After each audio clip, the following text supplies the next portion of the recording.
তো আমরা শুরু করব এডুকেশন নিয়ে পড়াশুনো শিক্ষা এটা আমাদের খুব দরকার। তার আগে স্বাস্থ্যটা দরকার ছিল, কিন্তু স্বাস্থ্যর আগে এডুকেশন আমাদের একটু বেশি দরকার। তো এডুকেশন একটা খুব কমপ্লিকেটেড বিষয়, চট করে আমরা কিন্তু এটাকে নিতে পারবো না, এটাকে রিয়েলাইজ করতে পারবো না। এডুকেশনটা বুঝতে একটুখানি সময় লাগবে। আমি একটুখানি ফ্যানটা অফ করে দিয়ে আসছি।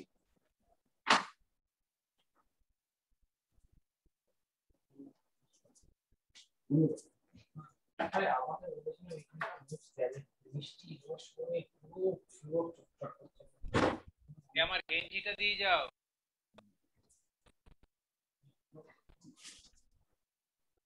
যা, ফ্যানটাই অফ করলাম না, দরজাটা খুলে দিয়ে চলে এলাম। ফ্যানটা একটু অফ করে দেন, দরজাটা খোলা থাক না খোলা থাক। তো যাই হোক, আমরা শুরু করব আমাদের এডুকেশন নিয়ে পড়াশুনো। এডুকেশন জটিল এই কারণে, আমাদের এডুকেশনের স্ট্রিম হচ্ছে এই মুহূর্তে অসংখ্য, কিন্তু এডুকেশনের যে গ্রহগুলোকে আমরা পাই তাদের সংখ্যা হচ্ছে ম্যাক্সিমাম 12টা। ইউরেনাস, নেপচুন, প্লুটো এদেরকে নিলে পরে 12টা, ইনক্লুডিং পৃথিবী। তো আমাদের হচ্ছে গিয়ে সবচেয়ে বেশি গ্রহর সংখ্যা হচ্ছে 12। তো এখানে তৈরি হবে কনফিউশন, যে 12টাকে দিয়ে কম্বিনেশন তৈরি করতে হবে। 12টা, কোথাও 4টে, কোথাও 5টা, কোথাও 2টো, কোথাও 1টা। এই কম্বিনেশন তৈরি করবার ক্ষেত্রেই আমরা বারংবার ব্যর্থ হই। পড়াশোনার ক্ষেত্রে কিছু ডিস্টারবেন্স সেগুলোও আসে, কোনো কোনো ক্ষেত্রে খুব ডিস্টারবেন্স, কিন্তু দেখা গেল জাতকের পড়াশোনায় কিছু হয়নি।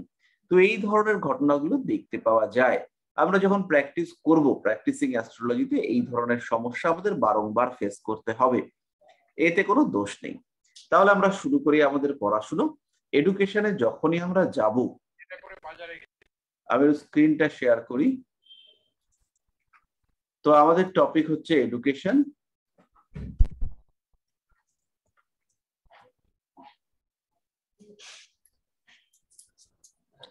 আপনাদের যদি কোনো রকম কোনো প্রশ্ন আসে সেগুলো কিন্তু ক্লিয়ার করবেন, মানে কনফিউশন গুলো ক্লিয়ার করবেন। তাহলে শিক্ষার মধ্যে 3 রকম শিক্ষা আছে। একটা হচ্ছে প্রাইমারি এডুকেশন, প্রাইমারি, তারপরে হচ্ছে সেকেন্ডারি, আর তারপরে হচ্ছে হায়ার সেকেন্ডারি। তাহলে প্রাইমারির একটা এজ আমরা ঠিক করি, সেটা হচ্ছে আমরা ধরে নিচ্ছি 6 থেকে মোটামুটি 12-13 এরকম পর্যন্ত। তাহলে এটা হচ্ছে প্রাইমারি এডুকেশন। এই সময় প্রাইমারির কনসেপ্টটা কি? এখানে ওদেরকে যা পড়া হয় ওরা সেগুলো মুখস্থ করে, মূলত মুখস্থ নির্ভর পড়াশুনো। মানুষ পরিবেশ থেকে দেখে দেখে শেখে। এই সময় নারিশমেন্ট, একটা স্নেহ, ভালোবাসা, এইসবের মাধ্যমেই জাতক শেখে। তাহলে এইটার থেকে এখানে তাহলে যে ঘরটা কানেক্টেড হলো সেটা হচ্ছে চতুর্থ ঘর। এখানে স্মৃতিশক্তি নির্ভর পড়াশুনো, এখানে মেধা বেশি জরুরি নয়। এখানে পরিবেশ, ভালোবাসা, প্রকৃতি, আশেপাশের জিনিস এগুলো দেখে জাতক আস্তে আস্তে শেখে। এই সময় রাস্তা পার হওয়াটা উচিত না এই বোধটা বাচ্চার মধ্যে আসতে একটু সময় লাগে। ধীরে ধীরে এই ব্যাপারটা আসে। এখানে জ্ঞানমূলক পড়াশুনো হয়, মুখস্থ ওরিয়েন্টেড। এর জন্য বিচার্য ভাব হচ্ছে 4th হাউস। এখানে ভালোবাসা, আদর, স্নেহ এই সমস্ত বিষয় ভীষণই গুরুত্বপূর্ণ। এবং যারা এডুকেশনিস্ট তারা সবাই বলে গেছেন যে এই পর্যায়ে দিদিমণিরা মাস্টার মশাইদের থেকে ভালো ফল দিতে পারেন, ভালোভাবে তারা পড়াতে পারেন। মাস্টার মশাইরা এখানে ধৈর্য কুলায় না, বলে না বাচ্চারা যে ও আমার ধৈর্য কুলায় না, কিন্তু সেই বাবাই 9-10-এ ব্যাপক পড়িয়ে দিচ্ছে। তো এই জায়গাটাতে ওই জন্য মাতৃ স্নেহ, ভালোবাসা, আদর, যত্ন এই সমস্ত বিষয় ভীষণ গুরুত্বপূর্ণ, এবং পরিবেশ এটাও কিন্তু ভীষণ গুরুত্বপূর্ণ। এরপরে হচ্ছে যে বয়সটা, সেটা হচ্ছে 12 বা 13 থেকে 19। এই বয়সটার আমরা নাম দিলাম টিন এজ। এই সময় প্রেম, ভালোবাসা, ডিজায়ার, ক্রিয়েটিভিটি, মেরিট এই সমস্ত বিষয়গুলো কাজ করতে শুরু করে। তো এই যে নিজের ইচ্ছা, আকাঙ্ক্ষা, ভালোবাসা, চেষ্টা এইগুলো যখনই আসছে, তখন হাউসটা হচ্ছে 5th হাউস।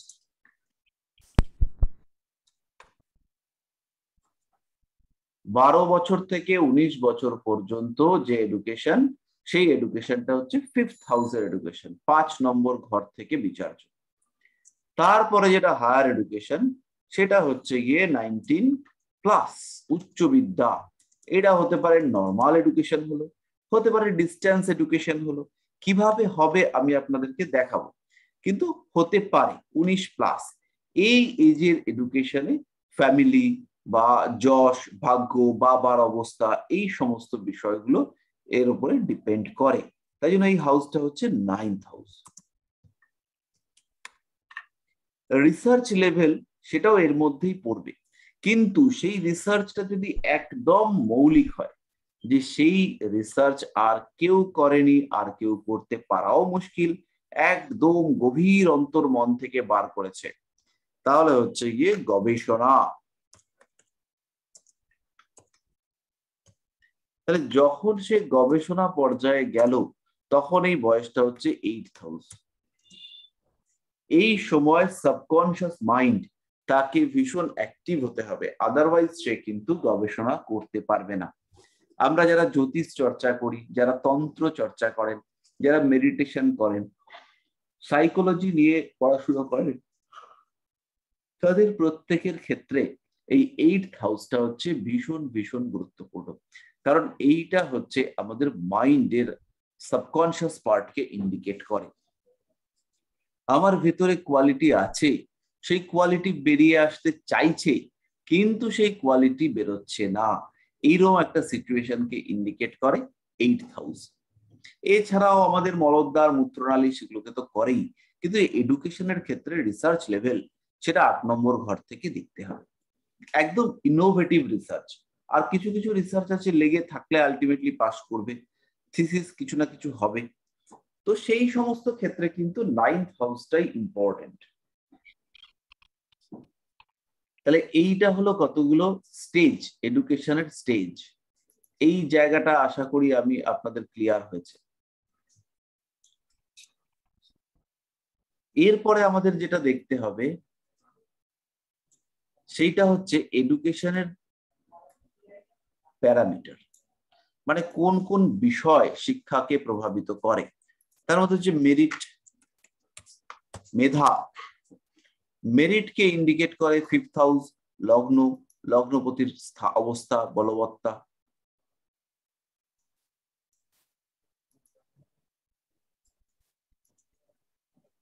এই মেরিটকে ইন্ডিকেট করে 5th হাউস আর হচ্ছে গিয়ে লগ্ন।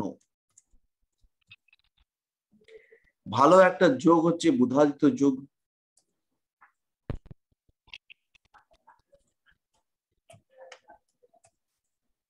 বুধাদিত্য যোগ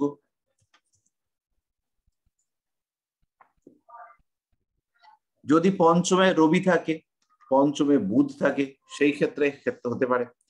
তো আলটিমেটলি মেধা ইন্ডিকেট করবে মার্কিউরি আর সান।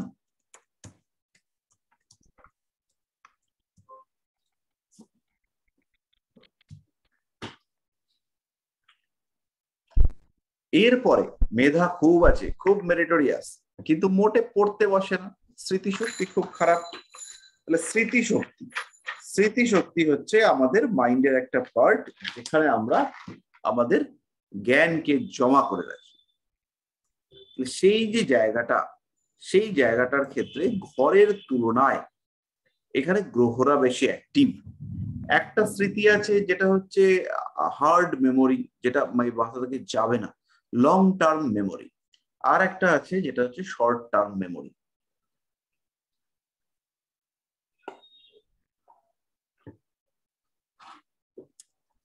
শর্ট টার্ম মেমোরি বলতে মানুষজন বোঝায় যে চাবিটা রাখলাম আর খুঁজে পাচ্ছি, এটা নয়।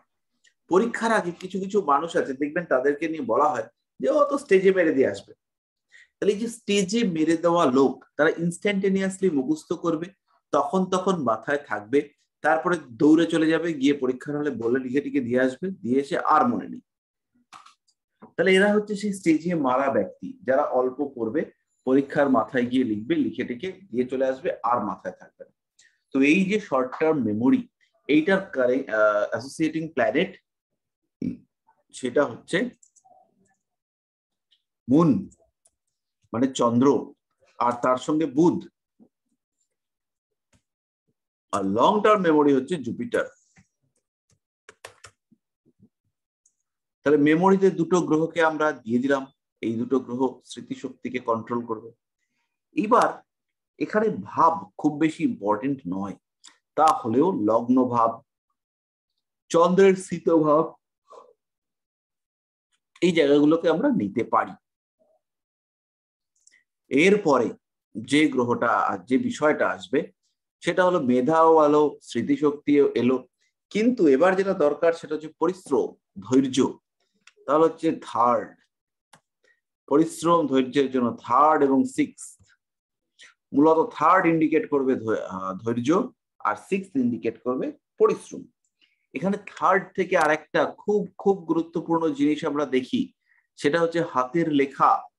থার্ড হাউসে যদি পাপ গ্রহ থাকে তাহলে সেই ক্ষেত্রে কিন্তু হাতের লেখা খারাপ হওয়ার সংযোগ প্রবল।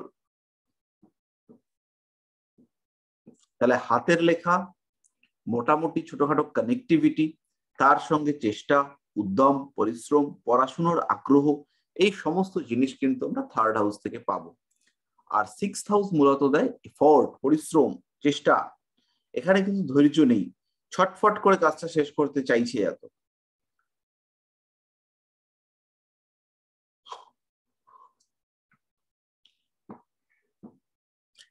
তাহলে থার্ড আর সিক্সথ হলো এইটার ক্ষেত্রে।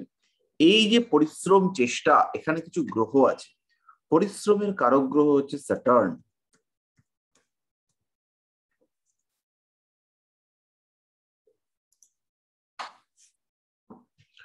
পরিশ্রম করায় যে গ্রহটা, সেই গ্রহটা হচ্ছে শনিদেব। শনিদেব আমাদের যত কিছু পরিশ্রম সেটাকে করায়।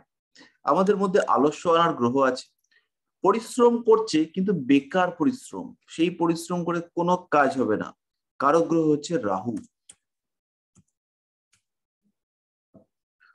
পরিশ্রম করছে, কাজও হবে, কিন্তু সেটা ঘরেই পড়ছে, মানে গাইডেড পরিশ্রম নয়, সেই পরিশ্রমের কোনো পারফেক্ট গাইডেন্স নেই, সেই ক্ষেত্রে মার্স। এরা তো পরিশ্রম করবে, গায়গতরে খুব খাটবে, কিন্তু এদেরকে বুদ্ধি দিতে হবে।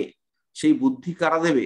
সেই বুদ্ধি দেবে কোনো ক্ষেত্রে বৃহস্পতি, কোনো ক্ষেত্রে চন্দ্র, কোনো ক্ষেত্রে শুক্র, ইত্যাদি গ্রহরা। তারা কি দেবে? তারা হচ্ছে সঠিক কাজ করবার বুদ্ধি স্যার দেবে। একটু টাইপিং মিস্টেক হয়েছে। কেন? ও স্যার রাহি হয়ে গেছে। ঠিক আছে, তাহলে এইখানে বুদ্ধিহীন পরিশ্রম, পরিশ্রমের মধ্যে এফোর্ট আছে, প্ল্যান নেই, পরিকল্পনাবিহীন, তাহলে সেই ক্ষেত্রে মঙ্গল থাকবে। তাহলে 3, 6 এর সঙ্গে যদি শুভ গ্রহ থাকে, যেমন শুক্র টুক্র থাকে, বৃহস্পতি থাকে, তাহলে ইমপ্রুভমেন্ট হবে। ধৈর্যের পরে এবার দরকার হচ্ছে কনসেন্ট্রেশন, মনঃসংযোগ, দেবে মুন, আর দেবে ফোর্থ হাউস।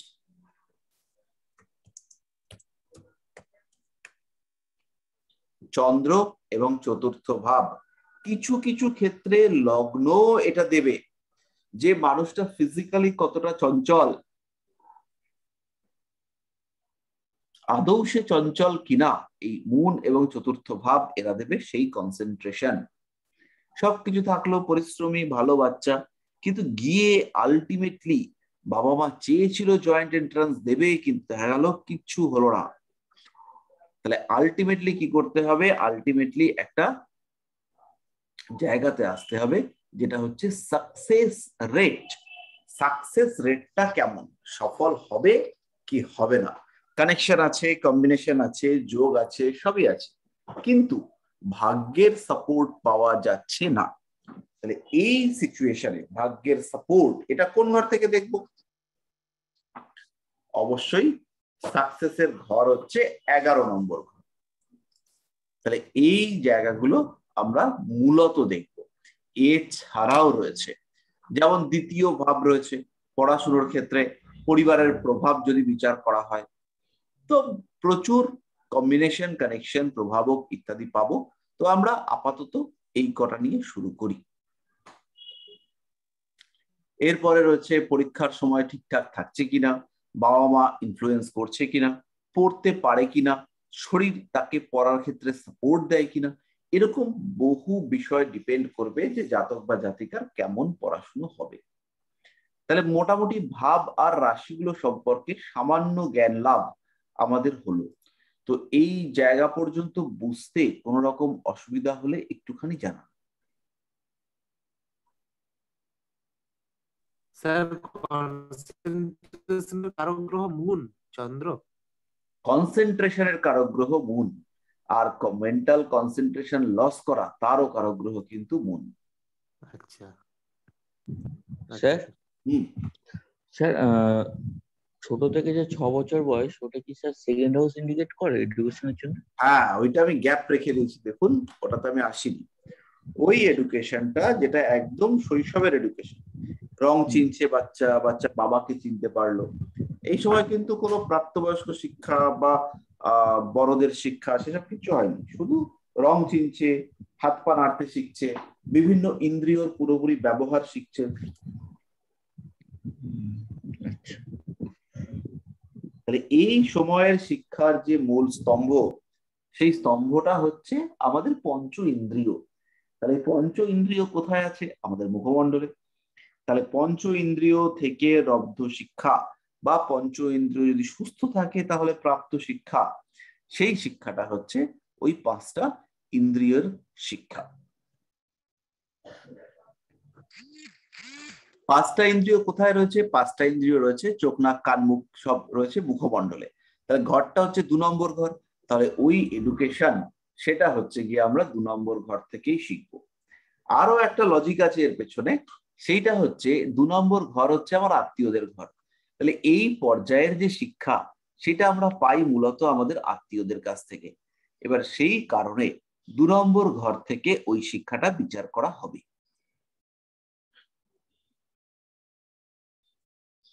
পরিষ্কার? আর কারোর কোনো প্রশ্ন? আমরা 5 মিনিট প্রশ্ন উত্তর নিতে পারবো, তারপর আমরা অন্য টপিকে ঢুকবো, কিভাবে প্রেডিকশন করব। স্যার শর্ট টার্ম মেমোরির কারক তো বুধ হয়, শর্ট টার্ম মেমোরি।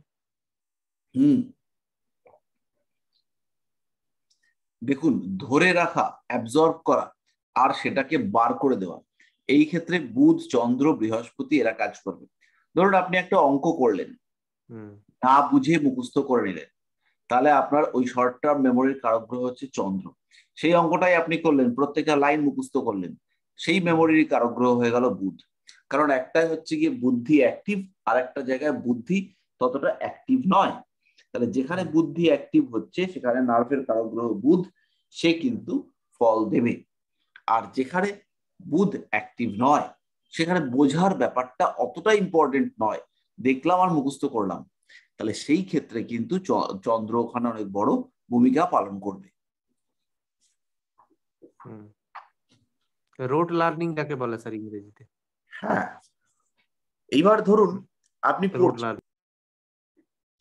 পড়ছেন আর সঙ্গে সঙ্গে আপনি পড়া থেকে সেটাকে উপলব্ধি করতে পারছেন, তাহলে সেই জায়গাটাতে অ্যাক্টিভ প্ল্যানেট হচ্ছে বুধ।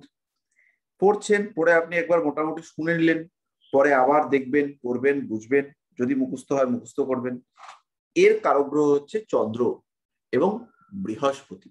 এই জায়গাটা আমাদেরকে মাথায় রাখতে হবে যে কোন ক্ষেত্রে কোন গ্রহটা কারক।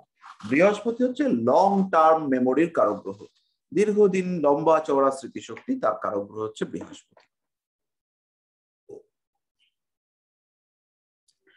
আপনাদেরকে ডিনায়াল প্ল্যানেট সম্পর্কে আমি কোনোদিন বলেছি? কি বললেন sir? Denial planet sir Bangla মানেটা কি স্যার? উপেক্ষিত স্যার, উপেক্ষিত না, উপেক্ষিত নয়। ধরুন একটা হচ্ছে প্রমিজিং প্ল্যানেট আর একটা হচ্ছে ডিনায়াল প্ল্যানেট। যারা হচ্ছে গিয়ে ধরুন আপনার বেশ লগ্ন, সপ্তম ভাবে বসে আছে একটা গ্রহ, এইখানে একটা গ্রহ বসে আছে,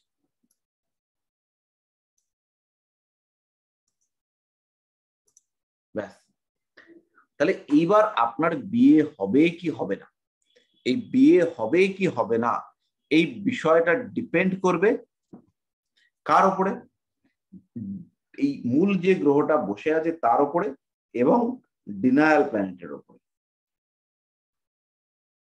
এবার প্রশ্নটা হচ্ছে ডিনায়াল প্ল্যানেটটা কি? ধরুন আপনার মনে হলো আপনি একটা পেমেন্ট করবেন, আপনি একটা হচ্ছে গিয়ে পেমেন্ট করবেন বা কাউকে ভালোবাসবেন বা কিছু একটা করবেন, প্রেম করবেন একটা, বা আপনি বিয়ে করবেন। এবার এই ঘরটাতে ধরুন বসে রয়েছে কে? বসে রয়েছে শুক্র, সঙ্গে কে রয়েছে? বৃহস্পতি। তাহলে এই গ্রহগুলো হচ্ছে এর জন্য সাপোর্টিভ প্ল্যানেট। এবার একে বিয়েটা দেওয়ার জন্য সাপোর্ট করবে শুক্র। কেন? কারণ শুক্র হচ্ছে সপ্তম পতি। শুক্র চাইবে যে এই লোকটা বিয়ে করুক। ডিনায়াল প্ল্যানেট কে? যে ধরুন এই ঘরটাতে বসে আছে, এই ঘরটাতে ধরুন সান বসে আছে। সান কোথায় বসে আছে? সিক্সথে। সিক্স মানে কি? 12th। খুব ভালো করে বুঝুন, দ্বাদশ। কার দ্বাদশ? Of 7th। তার মানে সপ্তমের পিছনে চলে গেছে, সপ্তমের দ্বাদশে। তাহলে রবি এইখানে অ্যাজ এ ডিনায়াল প্ল্যানেট, যে কিনা বলবে না না বিয়ে ফিয়ে করিস না, কে করে বিয়ে? যা বাড়ি, বিয়ে করবে, বড় বড় আবদার, এইসব বলে বাড়ি থেকে তাড়িয়ে দিল। তাহলে এ হচ্ছে গিয়ে স্বীকৃতি দিল না, এই স্বীকৃতি না দেওয়ার গ্রহ। তাহলে এই গ্রহটিকে আমরা বলবো ডিনায়াল প্ল্যানেট। এ হচ্ছে গিয়ে স্বীকৃতি দিচ্ছে না, এ বলছে না তুমি হচ্ছে গিয়ে তোমাকে বিয়ে করা যাবে না। তাহলে ঘটনাটা কিরকম? ধরুন কোন ভাবটা নিয়ে আমি বিচার করছি সেটা হচ্ছে সপ্তম ভাব। তাহলে সপ্তম কি ভাবে প্ল্যানেট বললেন, নামটা একবার বলুন। ডিনায়াল, ডিনাই করে, যে ডিনাই ও করা মানে, ডিনাইল, আচ্ছা মানে আচ্ছা। বাধা দেওয়া তো স্যার, ডিনাই করা মানে বাংলা মানে না বলতে পারছি না, মানে বাধক প্ল্যানেট বা এরকম কিছু। বাধক টাইপের। বাধক কনসেপ্টটাই আলাদা, এটাকে আমরা বাধক বললে হবে না। যেমন ধরুন সপ্তমের ডিনায়াল প্ল্যানেট হতে পারে রাহু। কখন?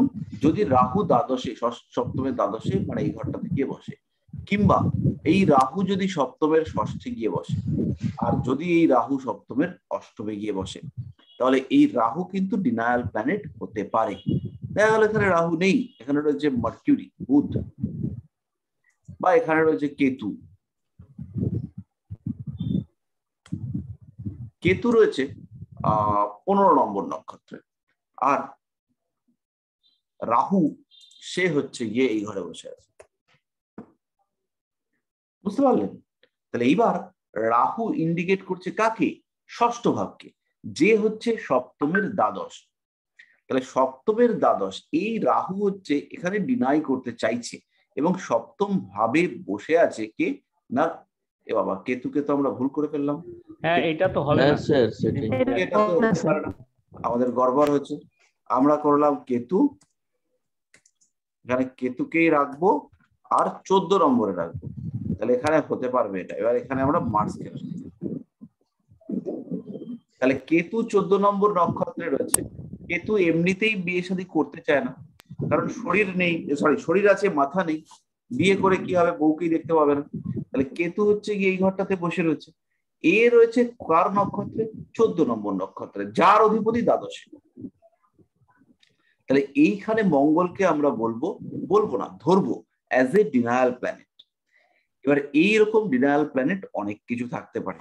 এই ডিনায়াল প্ল্যানেটরা আমাদের পড়াশোনার ক্ষেত্রে বাধা দেয়। যেমন হচ্ছে পড়াশোনার ক্ষেত্রে, বিয়ের ক্ষেত্রে রাহু খুব ভালো গ্রহ। কেন ভালো গ্রহ? কারণ রাহুকে বলা হচ্ছে ঘটক গ্রহ, আর রাহুর উপস্থিতিতে এই যে এগুলো আপনার বিয়ের জন্য যে শারীরিক মানসিক আগ্রহ চিন্তা এগুলো বৃদ্ধি পায়। মানুষের যে বিয়ে করা, কাম বাসনা তৃপ্ত করবার জন্য বিয়ে করা, সেই কামনাকে বাড়িয়ে তোলে রাহু। তাহলে এইখানে রাহু হচ্ছে গিয়ে ডিনায়াল প্ল্যানেট নয়, কিন্তু রাহু ডিনায়াল প্ল্যানেট হতে পারে কখন? যদি রাহুর নক্ষত্র যে ভাবটাকে নিয়ে বিচার করছি তার ষষ্ঠ অষ্টম দ্বাদশের সঙ্গে কানেক্টেড হয়। এবার এই ডিনায়াল কোয়ালিটি যে কতটা না করছে, একটা মেয়ে সে প্রেম করে বসে আছে, তার বাবা খুব রেগে গেছে, বলছে তুই কেন প্রেম করেছিস, একদম প্রেম করবি না, এটা একজন বাবা বলতে পারে। আর একটা বাবা বলতে পারে, সে হচ্ছে গিয়ে কবল বিত্রের মতো বললো, দেখো যদি তুমি হচ্ছে গিয়ে ওই মেয়েকে আনতে চাও তাহলে আমাকে ভুলে যেতে হবে। বাবা বলে তোমার একটা বস্তু ছিল, এটা কিন্তু মনে রাখা যাবে না। মা একটু হাত বাড়িয়ে বললো, খোকা যাস না, ছেড়ে দাও, তুমিও চলে যেতে পারো ওর সঙ্গে। এই যে লেভেল অফ মানে ইন্টেন্সিটি, যে কতটা না করছে। একজন বললো কথা বলিস না, কিন্তু কথা বলে ফেললো, সেই জায়গাটাকে মোটামুটি মানিয়ে গুছিয়ে নিল, যে চলো ঠিক আছে মেনে নিচ্ছি। আর একটা হচ্ছে কোনোভাবেই মানবে না। তো এরকম লেভেল অফ ইন্টেন্সিটি, এটা আমাদেরকে রিয়ালাইজ করতে হবে।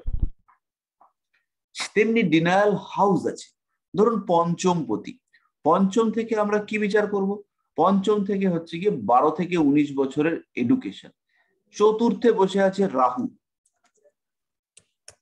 তাহলে এই রাহুটা হচ্ছে ডিনায়াল প্ল্যানেট হয়ে গেল। কেন?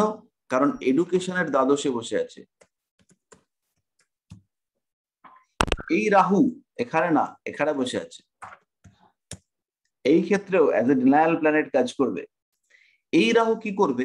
পড়াশোনা করতে ইচ্ছে করছে না, ভালো লাগছে না, পরিবেশের গন্ডগোল, তার জন্য হচ্ছে গিয়ে পড়াশুনো পুরোপুরি যাতে না হয়, ব্রেক আসে, কন্টিনিউটি নষ্ট হয়, এগুলোর চেষ্টা করবে। পরের রাহুটার কেস কিন্তু আলাদা। পরের রাহু বসে আছে 10 নম্বর ঘরে। এখানে পরিবেশ নয়, এখানে হচ্ছে নবমের দ্বিতীয়। এডুকেশনাল এক্সপেন্স বাবার কাছ থেকে পুরোপুরি পাওয়া যাচ্ছে না, বাবার কিছু সমস্যা হচ্ছে, যার জন্য এডুকেশনে কিছু গ্যাপ হওয়ার সম্ভাবনা দেখতে পাওয়া যেতেই পারে। তাহলে এই ক্ষেত্রে এই Rahu as a denial planet কাজ করবে। বয়স এখন 17 বছর, ভালো কথা। তাহলে 17 বছর বয়সে দেখা গেল যে বৃহস্পতি অবস্থান করে রয়েছে কর্কটে। তাহলে কর্কটে বৃহস্পতি তো এডুকেশনের ক্ষেত্রে খুব ভালো ফল দিতে পারবে না। কেন? কারণ 17 বছর বয়সে এডুকেশনের ঘর হচ্ছে এইটা। 17 বছর বয়সের এডুকেশন আমরা এই ঘর থেকে বিচার করব। তাহলে এই যে ঘর থেকে বিচার করব, বৃহস্পতি বসে আছে তার ডিনায়াল হাউসে। তাহলে বৃহস্পতি কিন্তু এখানে শিক্ষার বড় কারক গ্রহ হতে পারবে না। বৃহস্পতি চেষ্টা করবে, বলবে তুই পড় না বাবা, পড় পড় পড়, একটু মন দিয়ে পড়। কিন্তু এই বৃহস্পতি যেহেতু পঞ্চমের দ্বাদশে বসে আছে, এই বৃহস্পতি প্রেম, ভালোবাসা, স্নেহ ইত্যাদি শুরু করবে। এবং যেহেতু বৃহস্পতি হচ্ছে ফ্যামিলি, বৃহস্পতি হচ্ছে পরিবার, তাহলে এই পরিবারের কারণে শিক্ষা ক্ষেত্রে বিঘ্ন প্রাপ্তি, তার একটা সম্ভাবনা সৃষ্টি করবে এই বৃহস্পতিটা। তাহলে ডিনায়াল ব্যাপারটা কি একটু বুঝতে পারলেন? দেখুন, এটা একটা উপলব্ধি, একটু ভীষণ কার্যকরী। হ্যাঁ স্যার, আমাদের আরো একটু প্র্যাকটিস করতে হবে। এবার স্যার শুভ গ্রহ হলেও কি ডিনাই করবে? হ্যাঁ, জুপিটার এখানে শুভ গ্রহ। এইবার ঘটনাটা বলছি কিরকম হয় কেসটা। এটা দুটো ছক, একটাতে রাহু আছে এই ঘরটাতে, আর একটাতে এই ঘরটাতে বৃহস্পতি আছে, তুঙ্গ বৃহস্পতি। এইবার এই বৃহস্পতি কিন্তু ওর স্মৃতিশক্তি অবশ্যই দেবে, কনসেন্ট্রেশন দেবে। যখন বৃহস্পতি আছে তখন এখানে রাহুটা নাই, রাহুকে সরিয়ে দিই। এইবার দেখা গেল যে দশাটা চলছে সেটা হচ্ছে বৃহস্পতির অন্তর্দশা। কোন একটা XYZ গ্রহ তার মহাদশা চলছে, আর প্লাস হচ্ছে গিয়ে বৃহস্পতি। তাহলে এই যে অন্তর্দশায় তো বৃহস্পতি কিছু ফল দেবে। এবার বয়সটা হচ্ছে এডুকেশনের। এবার এই বৃহস্পতি নবম, দ্বাদশ, চতুর্থ এদের ফল দেবে। এবার এই বয়সটা হচ্ছে 17 বছর বয়স। তাহলে এই সময় এডুকেশনের মধ্যেই রয়েছে। তাহলে এডুকেশনের ক্ষেত্রে বৃহস্পতির ভালো ফল দেওয়া উচিত, কিন্তু আইদার কোনো ভালো মানে অন্য ভুল ডিসিশনের জন্য, অথবা বেটার এডুকেশনের জন্য। ধরুন BSc তে চান্স পেয়েছে, ডাক্তারিতে ভর্তি হবে, তাহলে একটা বছর লস হয়ে গেল। তাহলে এই যে এই সমস্ত টাইপের কারণ, বা হচ্ছে গিয়ে একটা কলেজে, দুটো কলেজে ভর্তি হয়েছিল, বা একটা কলেজে ভর্তি হয়েছিল, কলেজ চেঞ্জ করতে হলো, স্ট্রিম চেঞ্জ করতে হলো, এই সমস্ত বিষয়ের কারণে এই বৃহস্পতি ডিস্টারবেন্স দেবে। অথবা বাবার দিক থেকে ফাইন্যান্সিয়াল সাপোর্টের অভাব, কিংবা বাবার হচ্ছে গিয়ে শারীরিক সমস্যা, কারণ এখানে নবমপতি নবমের অষ্টমে রয়েছে। এই সমস্ত কারণে কিন্তু এডুকেশনে ডিস্টারবেন্স আসবার জায়গা রয়েছে। এবারে এখানে বৃহস্পতি নেই, রয়েছেন কে? রাহু।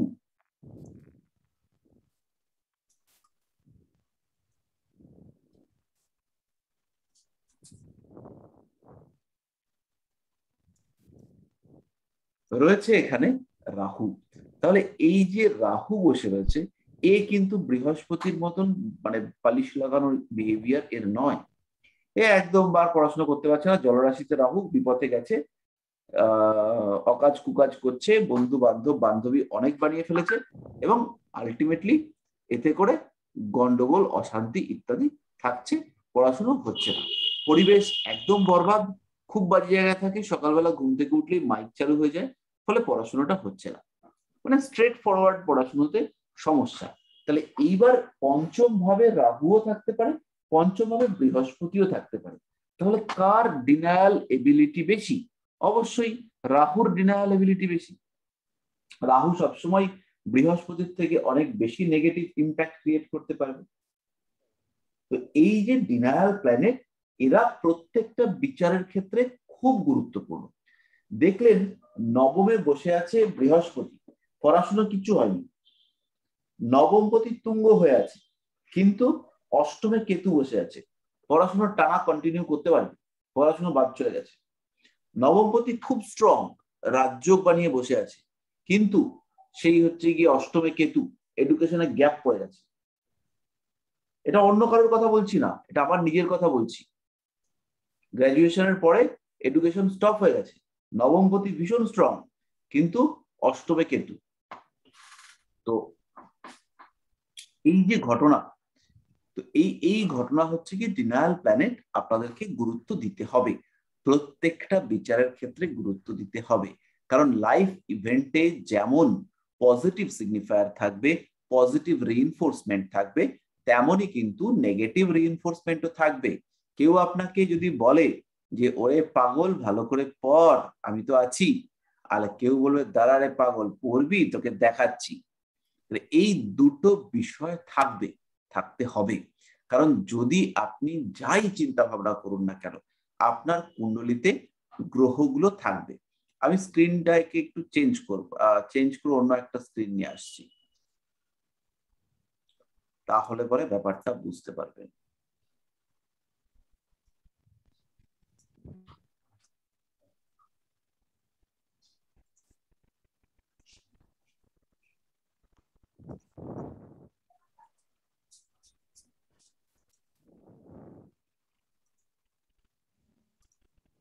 হ্যাঁ, এবার দেখতে পাওয়া যাচ্ছে?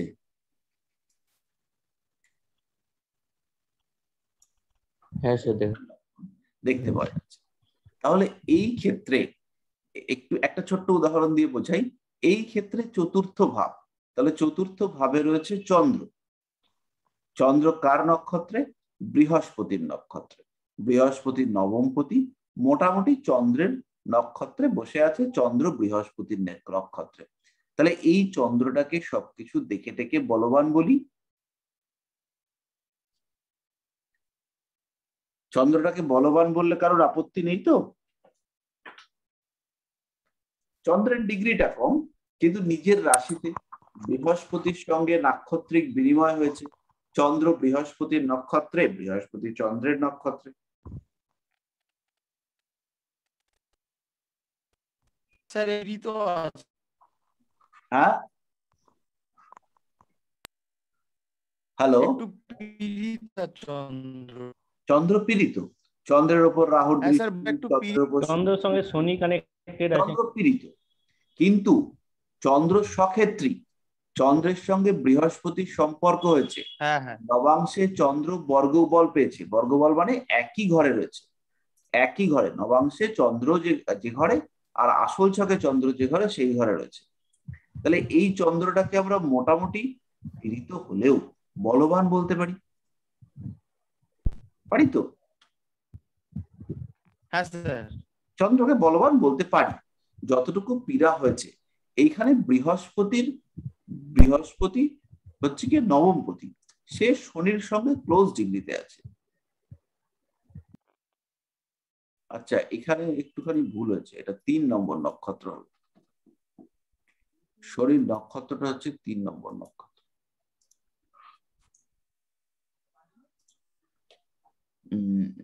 তো শনি হচ্ছে গিয়ে পঞ্চমপতি নক্ষত্রে অবস্থান করে রয়েছে। তাহলে এবার আমরা এই বাচ্চার পড়াশোনা নিয়ে চিন্তা করছি। তাহলে এবার এখানে চন্দ্র হচ্ছে গিয়ে চতুর্থ ভাবে অবস্থান করে রয়েছে, তার উপরে দৃষ্টি রয়েছে, দ্বাদশ ভাবে বসে রয়েছে রাহু। তাহলে এইটা কিন্তু রাহু এখানে একটা নেগেটিভ প্ল্যানেট সেটা হিসেবে কাজ করবে, এটা অ্যাজ এ ডিনায়াল প্ল্যানেট কাজ করবে। তাহলে তৃতীয় বসে রাহু কি করতে পারে? তৃতীয় বসে রাহু এর যে দিক নির্দেশনা, কি পড়বো কি করব, এই যে ব্যাপার, এটাকে পুরো নষ্ট করতে পারে, একে ফিকল মাইন্ডেড করতে পারে, ভয়ঙ্কর চাঞ্চলমতি কি, এবং এবং রিয়েলি ভয়ঙ্কর, যে ভয়ঙ্কর তো ভয়ঙ্করই, প্রচন্ড চঞ্চল মানসিকতা সৃষ্টি করতে পারে। তাহলে এবার যদি আমাদের কাছে প্রশ্ন আসে যে এই মানুষটার পড়াশুনো কেমন হতে পারে বা কতটা হবে, তাহলে এই ক্ষেত্রে কিন্তু অশান্তি রয়েছে। কিভাবে অশান্তি রয়েছে? চন্দ্রের দ্বাদশে রাহু রয়েছে, পঞ্চমপতি সে হচ্ছে মঙ্গল, সে ষষ্ঠে চলে গেছে, সরি পঞ্চমপতি রবি, পঞ্চমপতি রবি সে হচ্ছে অষ্টমে চলে গেছে, লগ্নপতি মঙ্গল সে ষষ্ঠে বসে আছে, নবমপতি বৃহস্পতি সে অবশ্যই দ্বিতীয় গেছে, কিন্তু দ্বিতীয়ের রয়েছে যে এই দ্বিতীয় রয়েছে নবমের থেকে ষষ্ঠে, 9-এর 6 মানে নবম ভাবকে এ কিন্তু পজিটিভ ইনফ্লুয়েন্স দিতে পারছে না। ফলে এই বাচ্চার শিক্ষা হওয়াতে কষ্ট দেখা দিতেই পারে। এই কষ্ট দেওয়াটাকে বাড়িয়ে তুলেছে কে? সেটাকে বাড়িয়ে তুলেছে রাহু। কারণ রাহু তৃতীয় বসে চতুর্থের সর্বনাশটা করছে, চতুর্থের ব্যয় করবার চেষ্টা করছে।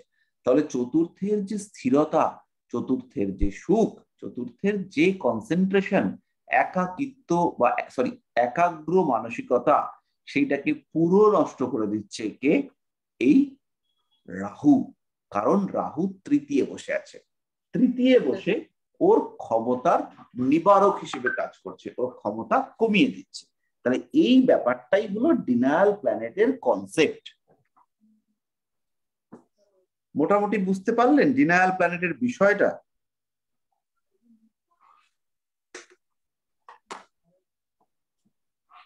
কিছুটা বোঝা গেল স্যার।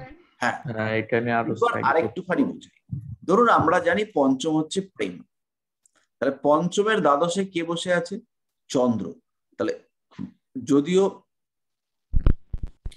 পুরো পুরো পঞ্চমের দ্বাদশেই চতুর্থেই চন্দ্র বসে আছে, তাহলে এক্ষেত্রে প্রেমের জন্য চন্দ্র হচ্ছে ডিনায়াল প্ল্যানেট। তাহলে চন্দ্র তার নিজের ক্ষমতা অনুযায়ী চেষ্টা করবে প্রেমে গন্ডগোল করার। তাহলে চন্দ্র এখানে দ্বাদশপতি দ্বাদশে বসে আছে, খুব ভালো করে শুনুন, চন্দ্র দ্বাদশপতি দ্বাদশে বসে আছে, প্রেমের স্টেবিলিটি বাড়াবার চেষ্টা করবে, যাতে প্রেমের ক্ষয় না হয়, প্রেমের ব্যয় না হয়। ব্যয় হলে তো আপনি দুঃখ পাবেন, লগ্ন দুঃখ পাবে, তাহলে যাতে কোনোভাবে লগ্নের কষ্ট না হয় সেই চেষ্টা চন্দ্র করবে। কিন্তু যদি প্রেমের বয়সে চন্দ্রের দশা আসে বা চন্দ্রের অন্তর্দশা আসে, তাহলে কিন্তু এই চন্দ্রের অন্তর্দশায় প্রেম কেটে যাওয়ার পুরোপুরি সম্ভাবনা দেখতে পাওয়া যাবে। তাহলে এখানে চন্দ্র অ্যাজ এ ডিনায়াল প্ল্যানেট কাজ করছে। চন্দ্র নিজের ক্ষমতা, নিজের স্পেস অনুযায়ী হালকা বাধা দেওয়ার চেষ্টা করবে। বাধা অবশ্যই হালকা, কারণ এই চন্দ্রের মধ্যে উগ্রতা নেই। কিরকম বাধা দেবে? মা বারংবার শাসানি দিচ্ছে, না করিস না করিস না করিস না, কিন্তু তোকে বারণ করেছি বাবু, যাবি না, কিন্তু বাবু তোকে বারণ করে রেখেছি, একদম যাবি না। তাহলে এই যে বিষয়টা, এইটা কিন্তু দেবে হচ্ছে চন্দ্র। সে তার ক্ষমতা অনুযায়ী বাধা দেওয়ার চেষ্টা করবে। সে যে খুব সাধারণ ভাবে বা নরম ভাবে ইয়ে করবে সেরকম নয়, বা সে যে খুব স্ট্রংলি বাধা দিতে পারবে সেরকম নয়। কিন্তু তার লেভেল অনুযায়ী চন্দ্র ডিনাই করবার চেষ্টা করবে। তাহলে যদি আমাদের বলে যে পঞ্চমে প্রেমটা টিকবে কিনা দশা চলছে চন্দ্রের, আমরা বলবো যে টেকার সম্ভাবনা খুব কম। এটাই যদি আবার সেটা হচ্ছে গিয়ে মঙ্গলের দশা চলে, তাহলে আমরা বলবো প্রেম টিকবার সম্ভাবনা আছে, কারণ মঙ্গল কিন্তু প্রেমের ক্ষেত্রে ডিনায়াল নয়। এবার যদি এই প্রশ্নটাই ঘুরিয়ে বলে মঙ্গলের দশা চলছে, বিয়ে কি হবে, হওয়ার সম্ভাবনা কম, কারণ মঙ্গল বসে আছে ষষ্ঠে, এই খাতে ডিনায়াল প্ল্যানেট কাজ করবে। এবার কি আমি মোটামুটি একটু বোঝাতে পারলাম? এই জায়গাটা আবার বলুন। আবার বলি, বাবার সঙ্গে সম্পর্কে খিটিপিটি চলছে, নবমে বসে আছে শুক্র আর কেতু, বাবা কনফিউজ করে দিচ্ছে, তাই না? বাবা কনফিউজ করছে, স্ট্রেস বাড়িয়ে তুলছে। দশা এলো রবির দশা, সবাই জানি রবি তো পিতৃকারক গ্রহ, খুব আনন্দ পেলাম, পিতৃকারক গ্রহের দশা চলছে, মনে খুব শান্তি, ভালো, বাহ বাহ বাহ, পিতৃকারক গ্রহ। কিন্তু পিতার সম্পর্ক কোন ঘর থেকে বিচার্য? নবম। নবম। আচ্ছা, এইটা বলবার পরে আমি আবার একটু বেসিক যারা পড়াশোনা একদম নতুন যারা, তাদের জন্য একটুখানি ছোট্ট বিষয়ে ডিসকাস করব। এইটা ডিনায়াল প্ল্যানেট নিয়ে আমাদের রবিটাই লাস্ট, তারপরে আবার আমরা অন্য টপিকে যাব। তারপরে যদি বুঝতে না পারেন আমি আবার বোঝাবো। তাহলে এখানে নবমের থেকে দ্বাদশে আছে রবি, রবি তো এখানে ডিনায়াল প্ল্যানেট হয়ে গেছে। কিংবা চন্দ্রের অন্তর্দশা চলছে, চন্দ্রের অন্তর্দশায় চন্দ্র হচ্ছে নবমের অষ্টমপতি, চন্দ্র হচ্ছে নবমের অষ্টমপতি। তাহলে এইখানে তো সম্পর্ক ভালো হবে না, স্ট্রেস থাকবে।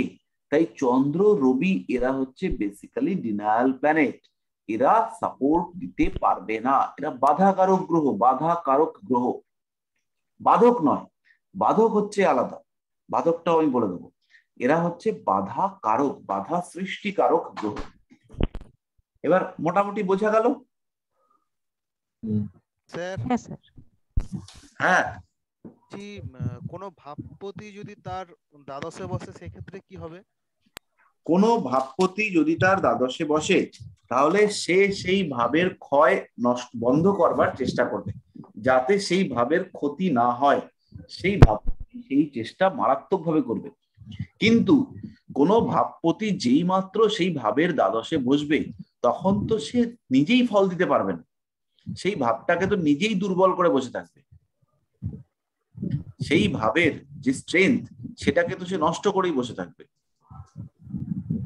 বুঝতে পারলেন? তাকে ডিনায়াল প্ল্যানেট হিসেবে ধরা হবে। হ্যাঁ, তাকে আমরা ডিনায়াল প্ল্যানেট হিসেবেই ধরতে পারবো। হ্যাঁ বলুন। সেই ভাবের ব্যয় করছে। সেই ভাবের ব্যয়ের দিকে তার একটা টেন্ডেন্সি থাকবে। এইবার ডিনায়ালটা হবে কিনা, তাহলে ডিনায়াল প্ল্যানেট থাকলে কিছু প্রমিজিং প্ল্যানেট থাকবে, তাই তো? যেমন হচ্ছে গিয়ে এই ক্ষেত্রে এবার কোনো একটা ইভেন্টের জন্য যে ডিনায়াল প্ল্যানেট, সেই প্ল্যানেটটাই কিন্তু অন্য আরেকটা ইভেন্টের জন্য খুব প্রমিজিং প্ল্যানেট হতে পারে, তাই না? যেমন হচ্ছে গিয়ে চতুর্থ ভাবে জন্য চন্দ্র বসে আছে চতুর্থ ভাবে, তার পেছনে রাহু আছে। একটু পরে চতুর্থ ভাবে চন্দ্র বসে আছে, তার দ্বাদশে রাহু বসে আছে। এই রাহু এত লোকের সঙ্গে কানেক্টিভিটি বানিয়ে দেবে যে এ পড়াতে মনই বসাতে পারবে না, সারাক্ষণ এই বন্ধু ওই বন্ধু সেই বন্ধু, সবাইকে হেল্প করে, ভীষণ হেল্পফুল নেচার। মেষ লগ্ন কর্কট রাশি অবশ্যই হেল্পফুল হবে। এই হেল্পফুল নেচারের জন্য এত লোকের সঙ্গে বন্ধুত্ব, এত কানেক্টিভিটি, যে পড়াতেই মন বসাতে পারে না, বসলে পরেই বন্ধুর ফোন, গন্ডগোল। তাহলে তৃতীয় ভাবের জন্য এই রাহু ভালো রেজাল্ট দেবে, বন্ধু বান্ধবের থেকে ক্যাশপাতি ঠিকঠাক আসবে, কিন্তু চতুর্থ ভাবের কনসেন্ট্রেশন, পরিবেশ, গৃহ সুখ, মানসিক তৃপ্তি, মায়ের সঙ্গে সম্পর্ক, মায়ের স্বাস্থ্য, লোয়ার এডুকেশন, কনসেন্ট্রেশন, মেডিটেশন, মনের কোয়ালিটি, এই জায়গাগুলো ডিস্টার্ব করবে রাহু। তাহলে এই বিষয়গুলোর জন্য রাহু হচ্ছে নেগেটিভ রিইনফোর্সমেন্ট ক্রিয়েটিং প্ল্যানেট। কিন্তু যখন প্রশ্নটা আসবে কানেক্টিভিটির, তখন রাহু এখানে পজিটিভ ইনফোর্সমেন্ট ক্রিয়েট করতে সক্ষম হবে। এবার বোঝাতে পারলাম মোটামুটি?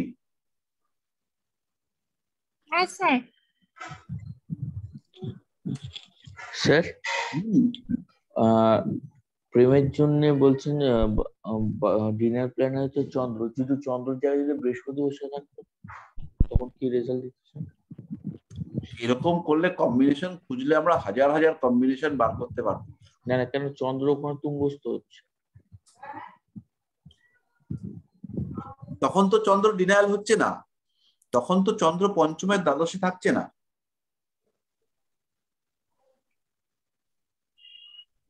বুঝা গেল? হুম।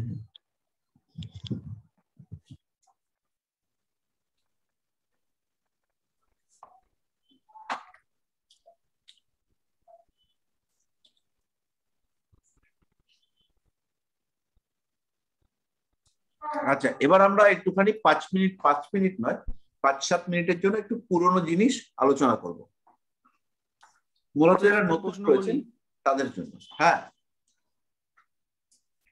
স্যার, বলছিলাম আপনি যে ওই নবাংশে বর্গোত্তম ব্যাপারটা বলছিলেন। হ্যাঁ, দেখা গেল জন্মকুণ্ডলীতে কোনো একটি গ্রহ 10th হাউসে বসে আছে, সেই গ্রহটা যদি নবাংশেও যদি 10th হাউসে থাকে তাহলে কি বর্গোত্তম হবে? না, যদি একই ঘরে বসে থাকে, মানে একই রাশিতে, একই ভাবে বসে থাকে তাহলে হবে। না না, ভাব নয়, ভাব নয়, কর্কট। যেমন চন্দ্র এখানেও কর্কটে, চন্দ্র ওখানেও কর্কটে। আচ্ছা আচ্ছা, এটা হচ্ছে বর্গোত্তম।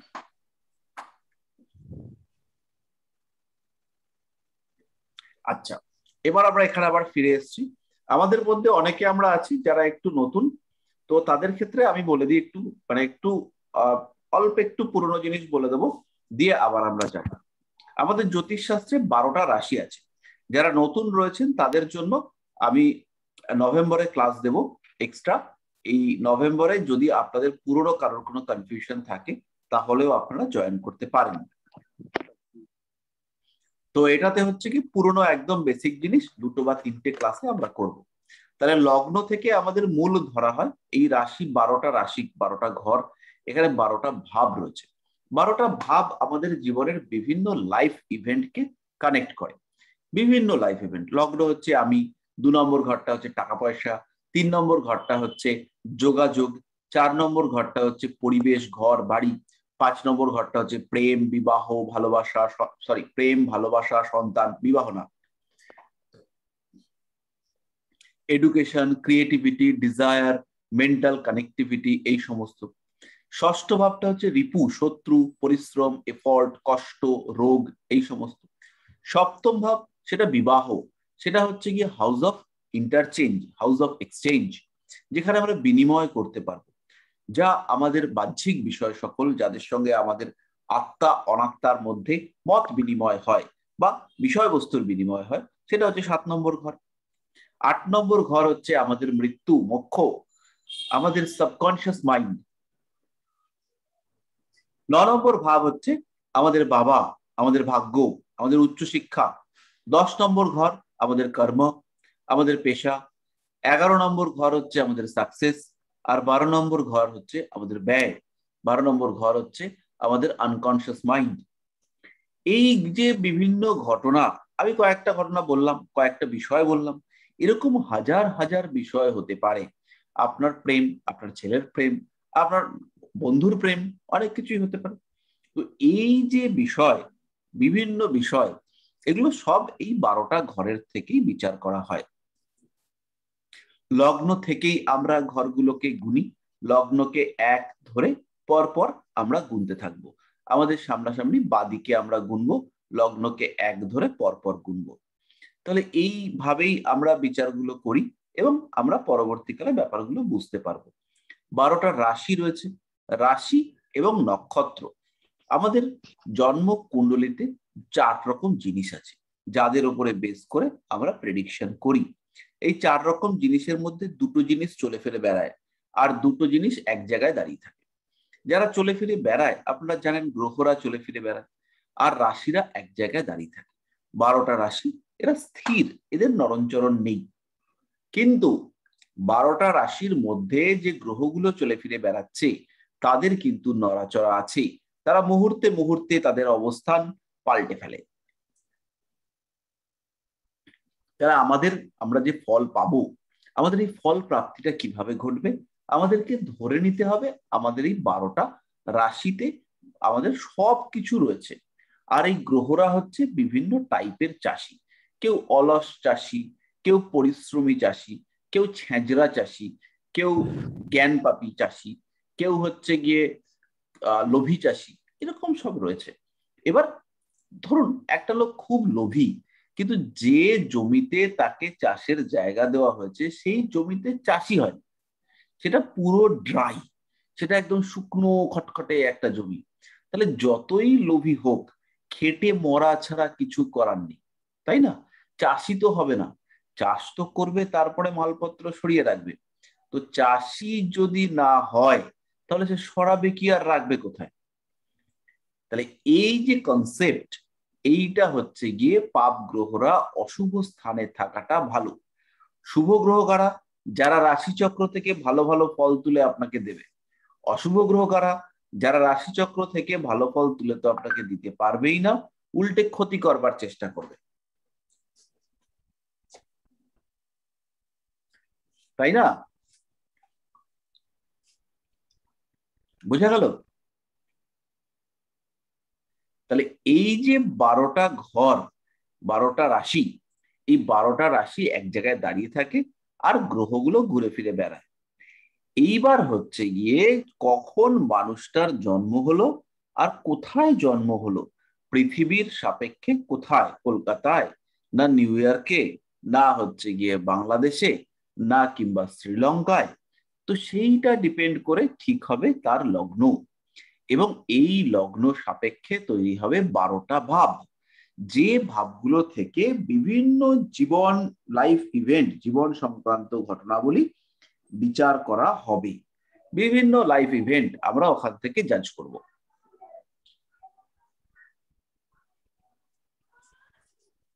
ঠিক আছে? এই যে 12টা ভাব, 12টা ভাব নির্ভর করবে লগ্নের উপর। যেহেতু লগ্ন চলে ফিরে বেড়াতে পারে, তাই 12টা ভাবও চলে ফিরে বেড়াতে পারবে। তাহলে 12টা ভাব এবং গ্রহরা এরা হচ্ছে রাশিচক্রের মুভিং বডি। পরিষ্কার? এরপরে যারা হচ্ছে রাশিচক্রে আরো একটা জিনিস রয়েছে, তাদের নাম হচ্ছে নক্ষত্র। এই নক্ষত্র কারা? এরাও হচ্ছে রাশিচক্রের স্থির অংশ, স্থির বডি। এই নক্ষত্রদের যদি আমরা একটু ডিপ স্টাডি করি, তাহলে নক্ষত্রদের আমরা নিতে পারি। খুব কঠিন, নক্ষত্রের নেবে বিচার করা খুবই কঠিন, যতটা আমরা পারবো করব। তাহলে দুটো স্থির বিষয়, রাশি এবং নক্ষত্র, আর দুটো মুভিং বিষয়, সেটা হচ্ছে গ্রহ এবং ভাব। পরিষ্কার হলো? এইবার যারা হচ্ছে কি একদম নতুন এসেছিলেন, ভাব বুঝতে পারছিলেন না, বা লগ্ন বলতে কি বোঝায় সেটাও বুঝতে পারছিলেন না, একটু বুঝতে সুবিধা হবে।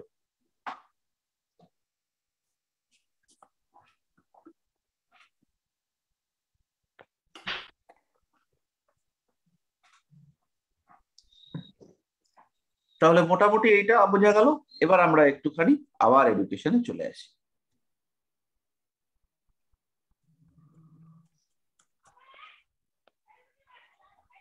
তাহলে এডুকেশনে আমাদের আজকের সিলেবাসে যেটা পড়াশোনা করতে হবে সেটা একটুখানি দেখে নিই। আজকে আমাদের হচ্ছে education and house, education and planet, education and stage. আমাদের আজকের পড়া মোটামুটি হয়েছে।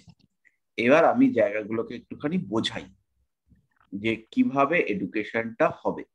এরপরে আমাদের চতুর্বিংশাংশ আছে, low level education, middle teenage education, এইগুলো রয়েছে। তো আমি হচ্ছে গিয়ে চতুর্বিংশাংশ কুণ্ডলীটাকে একটু নিয়ে আসি। কোথায় গেল? ও, শেয়ার তো হয়েই আছে।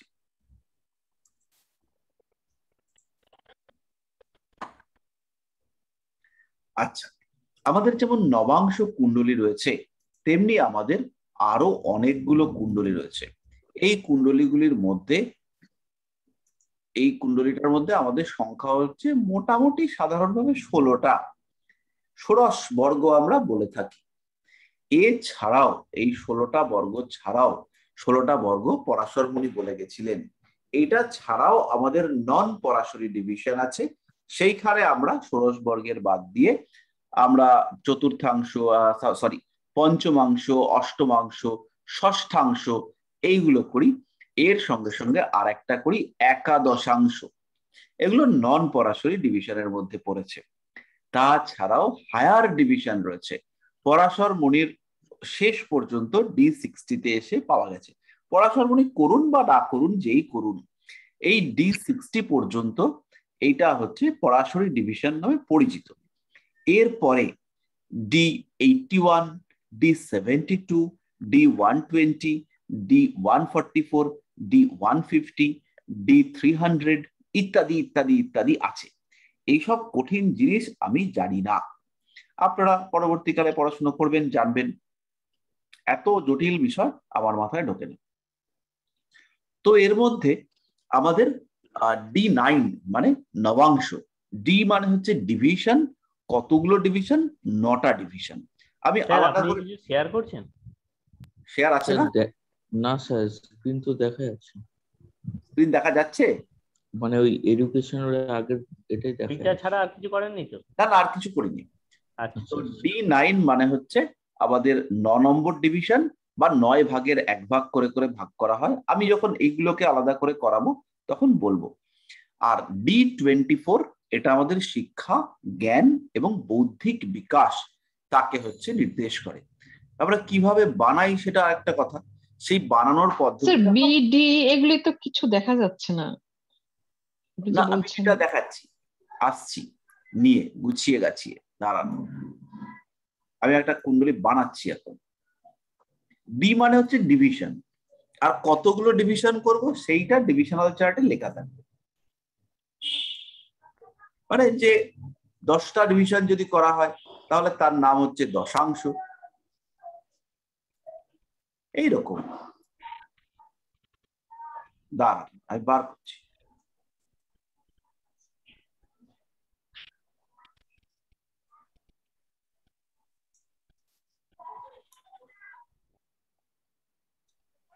তো এবার D24 এইটা দিয়ে আমরা যেটা দেখি সেইটা হচ্ছে শিক্ষা।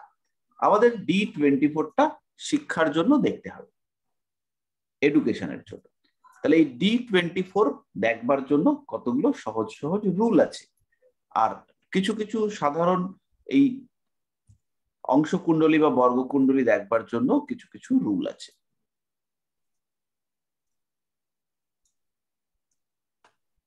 দাঁড়ান, এবার হচ্ছে কি আমি শেয়ার করি। হ্যাঁ, এবার শেয়ার হয়েছে,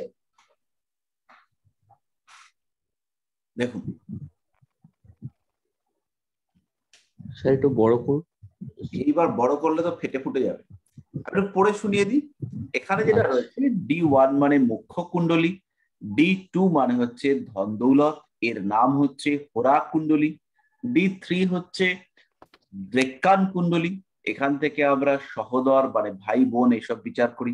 D4 হচ্ছে ভাগ্য এবং বাসস্থান, চতুর্থাংশ কুণ্ডলী। D7 সপ্তাংশ কুণ্ডলী, সন্তান এবং তাদের সন্তান নাতিপুতি। D9 এটা হচ্ছে জীবন সঙ্গী। D10 জীবিকা। D12 মাতা পিতা। D16 বাহন। D20 আধ্যাত্মিক জ্ঞান। D24 শিক্ষা, জ্ঞান, বুদ্ধি। এর নাম হচ্ছে চতুর্বিংশাংশ। চতুর্বিংশ মানে হচ্ছে 24, এবং একটা রাশিকে 30 ডিগ্রিকে 24 ভাগে ভাগ করে D24 কুণ্ডলী করা হয়েছে। D27 শক্তি এবং দুর্বলতা। D30 দারিদ্রতা, সমস্যা, কষ্ট, যন্ত্রণা, ব্যথা। D40 শুভ অশুভ ঘটনা। D45 সমস্ত বিষয় অ্যাভারেজ একটা দেখা হয়। D60 এটা হচ্ছে আলটিমেটলি এভরিথিং দেখা হয়। তো এগুলোর ব্যবহার প্রচুর, সেগুলো আমরা পরবর্তী সময় জানবো। আপাতত D24টা আমাদের এডুকেশনের ক্ষেত্রে লাগবে। কিরকম ব্যাপার? ধরুন এই যে D24 এর কয়েকটা ছোট ছোট রুল আছে, একটু বলি। D24 এ যে কোনো বর্গকুণ্ডলী দেখবার জন্য লগ্নটাকে একটু বলবান হতে হবে। তাহলে এখানে লগ্ন হচ্ছে চতুর্বিংশাংশ কুণ্ডলীতে কুম্ভ। কি করে বুঝবেন? এখানে লাল দাগ দেওয়া আছে, দেখুন আমি লিখে দিচ্ছি। তাহলে লগ্নটা হচ্ছে কুম্ভ লগ্ন। তাহলে কুম্ভ লগ্নের লগ্নপতি শনি, সে কোথায় বসে আছে? লগ্নপতি শনি বসে আছে অষ্টমে। তাহলে চতুর্বিংশাংশ কুণ্ডলী দুর্বল হলো। চতুর্থে বসে আছে রাহু এবং কেতু। তাহলে এই ঘরটা রাহুর জন্য বলবান ঘর। রাহু কিন্তু এখানে প্রচন্ড সবল। তাহলে এই যে রাহু চতুর্বিংশাংশ কুণ্ডলীতে চতুর্থে বসে আছে, তাহলে শিক্ষার পরিবেশটা পুরো গন্ডগোল হয়ে গেল। কারণ চতুর্থ মানে তো পরিবেশ, আপনার পরিবেশ নয়, আপনার শিক্ষার পরিবেশ। কেন কেন শিক্ষা? কারণ এই কুণ্ডলীটাই হচ্ছে শিক্ষার কুণ্ডলী। এখানে পেট ব্যথা বিচার হবে না, এখানে হচ্ছে গিয়ে প্রেম বিচার হবে না। আমরা প্রেম বিচার করতে পারি, কিন্তু পদ্ধতি আলাদা, শিখবে না। কেতুটা উল্টো দিকে হবে তোমার হয় নাকি? না, চতুর্বিংশাংশ কুণ্ডলী থেকে রাহু কেতুকে একত্রেই দেখতে পাওয়া যায়। ও আচ্ছা আচ্ছা। না, আরো আগে থেকে দেখা যায়, সম্ভবত D16 থেকে রাহু কেতুকে একসঙ্গে দেখতে পাওয়া যায়। স্যার ডিটা মানে কি স্যার? ডি মানে ডিভিশন, এই 3 বার বলেছি। আচ্ছা, ডি মানে হচ্ছে ডিভিশন, ভাগ। মানে এগুলোতে রাহু কেতু একসাথেই থাকবে? রাহু কেতু একসাথে থাকবে। ষোড়শাংশ কুণ্ডলী থেকে রাহু কেতুকে আমরা একসাথে দেখতে পাবো। ষোড়শাংশ মানে ওই ডি কত বললেন? D16 তাই তো? হ্যাঁ 16, মানে বাহন বিচার করবো যেখান থেকে। আচ্ছা আচ্ছা। তাহলে এবার বিচারের মজাটা দেখুন। ধরুন এখানে হচ্ছে গিয়ে চতুর্থে রাহু কেতু বসে আছে। তাহলে রাহু কেতু থাকবার জন্য মেন্টাল কনসেন্ট্রেশনের অভাব ঘটলো। রবি শনি এরা এখানে ডিস্টার্ব করছে, অষ্টমে বসে আছে। মঙ্গল বৃহস্পতি শুক্র এরা সাপোর্টিভ, এরা আপনাকে ভালো রেজাল্ট দিতে পারে। তাহলে এরা কি আদৌ সাপোর্টিভ এডুকেশনের জন্য? দৌড়ে চলে যান D1 এ, মূল চার্টে দেখুন মঙ্গল শুক্র এরা লগ্নের একাদশে বসে আছে, তাহলে এরা রিয়েলি সাপোর্টিভ। কিন্তু বৃহস্পতি তিনি সাপোর্টিভ নন। কেন নন? কারণ তিনি মূল জন্মকুণ্ডলীতে দ্বাদশে বসে আছেন। মজার জিনিস দেখুন, রাহু এখানেও ফোর্থে, রাহু মূল কুণ্ডলী সেখানেও চতুর্থে। দেখতে পাচ্ছেন? এই যে রাহু, সে এখানে 4th হাউসে বসে আছে, এখানের রাহু তিনিও 4th হাউসে বসে আছেন। ফলে চতুর্থ ভাবটা অবশ্যই ডিস্টার্ব। তাহলে এই মানুষটার এডুকেশনে বাধা আসার দরকার আছে। এই মানুষটার পড়াশোনার ক্ষেত্রে বাধা এসছে, আসা উচিত। আমরা অত বলবান জ্যোতিষী নই যে আমরা বলতে পারবো আসবেই। একজন জ্যোতিষী টাইপের প্রাণী টিভিতে মাঝে মাঝে বসতেন, তিনি গাছ ফাছ মানুষের হাটটার নিয়ে বসতেন। তো ওই সমস্ত তিনি বলেই দিতেন যে যে ফোন আসতো সঙ্গে সঙ্গে, তোর বাড়ির সামনে একটা পেতনি বসে আছে, তোর বাড়ির সামনে একটা অভূত বসে আছে, এই সমস্ত বলতেন। তো এই লেভেলের জ্যোতিষী আমরা হতে পারি, কিন্তু আমরা বলতে পারি যে এই লোকটার এডুকেশনে ডিস্টারবেন্স হওয়া উচিত। এইবার হচ্ছে গিয়ে Rahu as a denial planet কাজ করছে। তাহলে রাহু কতটা কাজটা করতে পারবে? রাহু কি সাকসেসফুল হবে? রাহু কি পঞ্চম ভাবের এডুকেশনকে ড্যামেজ করতে পারবে?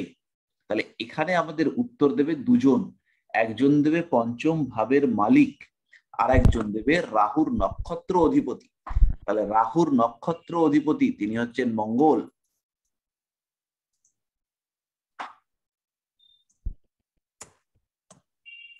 চোদ্দ নম্বর নক্ষত্রে রয়েছে। 14 নম্বর নক্ষত্রের মালিক কে?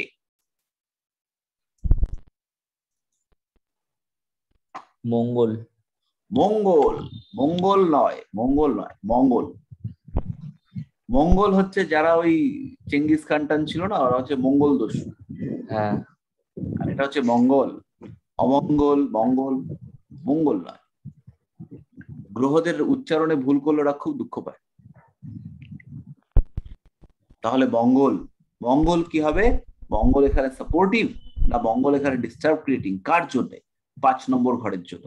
তাহলে 5 নম্বর ঘরের জন্য মঙ্গল সাপোর্টিভ কিনা সেটা আমরা একটু দেখি। তাহলে মঙ্গলের দৃষ্টি রয়েছে 5 নম্বর ঘরের সঙ্গে, মঙ্গল এবং পঞ্চমপতি শুক্র একসাথে বসে আছে, মঙ্গল এবং চতুর্থপতি বুধ সেও একসঙ্গে বসে আছে, ফলে মঙ্গলকে কিন্তু আমরা সাপোর্টিভ ধরবো।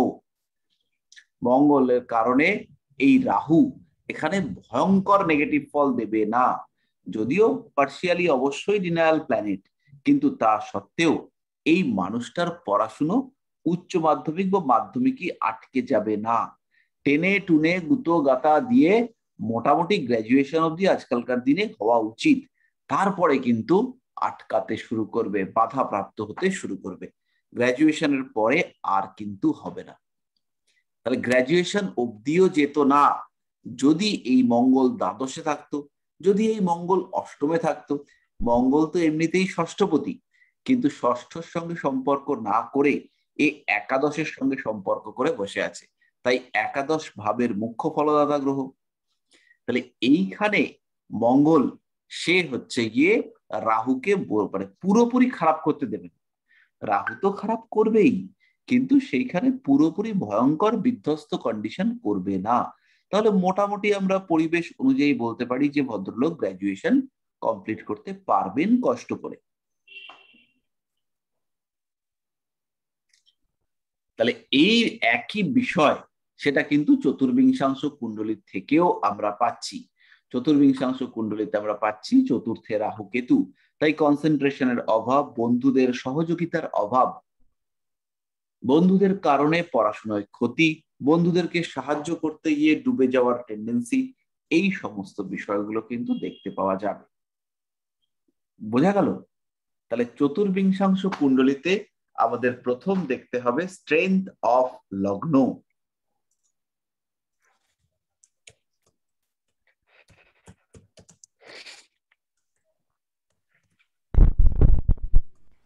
তারপরে হচ্ছে গিয়ে কোথায় কি দেখবো আমরা?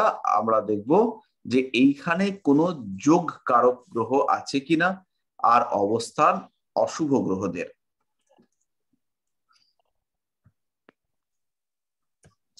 অবস্থান কাদের? না অশুভ গ্রহদের। অশুভ কারা? তারা হচ্ছে হার্মফুল প্ল্যানেটস বা ম্যালিফিক প্ল্যানেটস।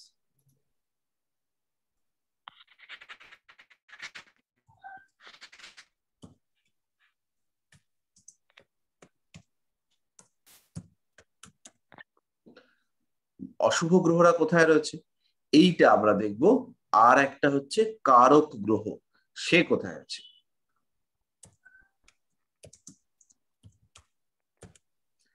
কারক গ্রহটা হচ্ছে বিদ্যার কারক গ্রহ। চতুর্বিংশাংশ কুণ্ডলী যে বিষয়কে নির্দেশ করে সেই বিষয়ের কারক গ্রহ। তাহলে বিদ্যার কারক গ্রহ আমরা জানি বুধ, তাহলে এই চতুর্বিংশাংশ কুণ্ডলীতে বুধের বলবত্তা সেটাও দেখতে হবে। বেচারা নিচস্থ হয়ে আছে, ম্যালিফিক প্ল্যানেট রাহু এবং কেতু তারা চতুর্থে বসে আছে, ফলে এরা হয়তো ভালো জায়গায় বসে আছে, কিন্তু চতুর্থ ভাবটাকে খুব ভালোভাবে ডিস্টার্ব করবে। তাহলে এইখানে এডুকেশনটা কন্টিনিউ হওয়াটা বেশ কঠিন, এডুকেশন কমপ্লিট হওয়াটা কঠিন, যেহেতু একাদশে রাহু বসে আছে। একাদশে নয়, চতুর্থে রাহু বসে আছে। চতুর্বিংশাংশ কুণ্ডলীর চতুর্থে রাহু বসে আছে, এবং এইটা কিন্তু আলটিমেটলি ভালো কম্বিনেশন হলো না। তাহলে এই জায়গাটা মোটামুটি একটু বোঝা গেল। এরপরে আমরা হচ্ছে গিয়ে যোগ বিষয়গুলোকে বুঝবো। এছাড়াও কিছু যোগ রয়েছে যেগুলো শিক্ষার ক্ষেত্রে ব্যাপক প্রভাব বিস্তার করে, যেমন হচ্ছে জীব যোগ, গজকেশরী যোগ, এটা খুব ভালো। গুরু শৌরী যোগ ভালো শিক্ষা দেওয়ার চেষ্টা করে। একইভাবে কালসর্প গ্রহণ, এইগুলো হচ্ছে গিয়ে আমাদের নেগেটিভিটি ইন্ডিকেট করে, পড়াশোনার ক্ষেত্রে প্রচুর বাধা দেয়। যাদের কুণ্ডলিতে কালসর্প যোগ থাকে তারা পুরোপুরি টিচারের ওপর, গুরুর ওপর নির্ভর করতে পারেন না, ফলে তাদের শিক্ষা অসম্পূর্ণ থাকবার একটা টেন্ডেন্সি দেখতে পাওয়া যায়। তারা সবসময় চেষ্টা করেন শিক্ষা থেকে বেরিয়ে আসবার বাইরে।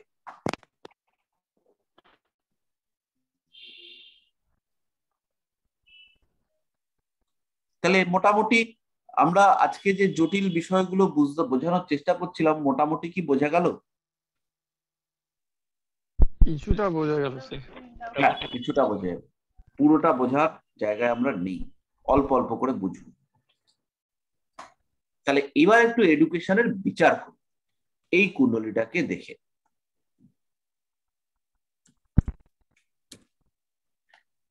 তাহলে আমাদের বিচারের যেটা ঘর, সেই ঘরগুলো হচ্ছে মূল বিচারের জায়গা 4, তারপর হচ্ছে 5, আর তারপর হচ্ছে 9।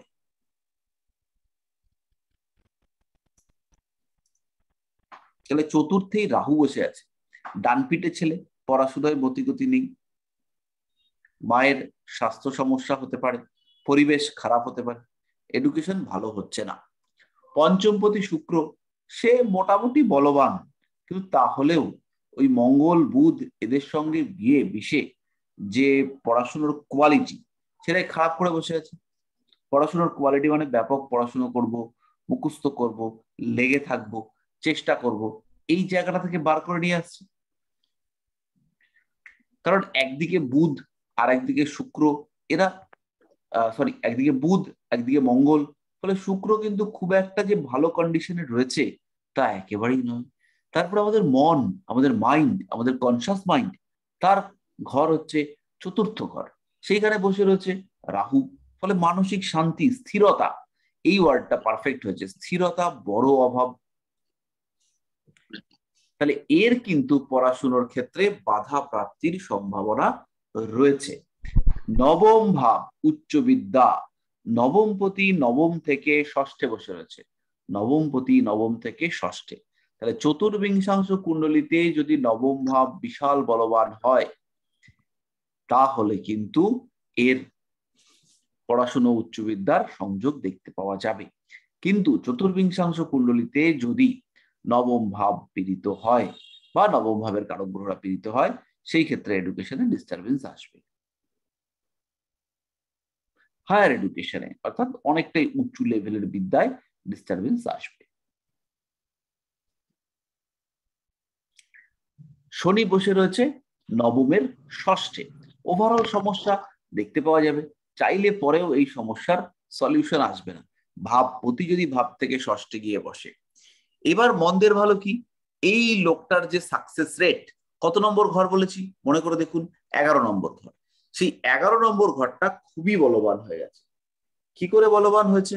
11 নম্বর ঘরের মালিক সে নিজেই 11তে বসে আছে। কে সেই মালিক? সেই মালিক হচ্ছেন আমাদের মঙ্গল গ্রহ। তাহলে মঙ্গল যখন একাদশে বসেছে, সাকসেস রেট অবশ্যই বেশি। তাহলে কম পড়ে বেশি পড়াশুনো, বেশি রেজাল্ট এই ছেলেটির ক্ষেত্রে রয়েছে, তাই তো? সাকসেস রেট বেশি, পরিশ্রম কম, মাথা লাগায় কম, মেধা কম, পড়াশোনার সম্ভাবনা কম, কিন্তু পরীক্ষার হলে গিয়ে বন্ধুদের কাছ থেকে দেখে টেকে মোটামুটি লাগিয়ে দিয়ে পাস টাস করে এসছে। ঝাড়টা খাবে কোন এজে গিয়ে? ঝাড় খাবে হচ্ছে গ্রাজুয়েশনের আশেপাশে গিয়ে। যখন নবম ভাব অ্যাক্টিভ হতে শুরু করেছে, তাহলেও সাকসেস রেট বেশি, তাতে করে হচ্ছে গিয়ে এ কিন্তু ডেভেলপ করতে পারবে। আলটিমেটলি গ্রাজুয়েশনটা হবে। তাহলে এইটা হলো আমাদের সহজ সরল বিচারের পদ্ধতি।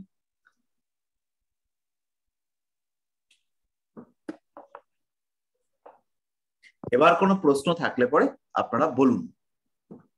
স্যার এই চার্টে কি বিষয় নিয়ে পড়েছে? এক সেকেন্ড, শেয়ারটা একটু অফ করি। হ্যাঁ, এবার আপনাদের যা যা প্রশ্ন এক এক করে বলুন, আমি চেষ্টা করি সলভ।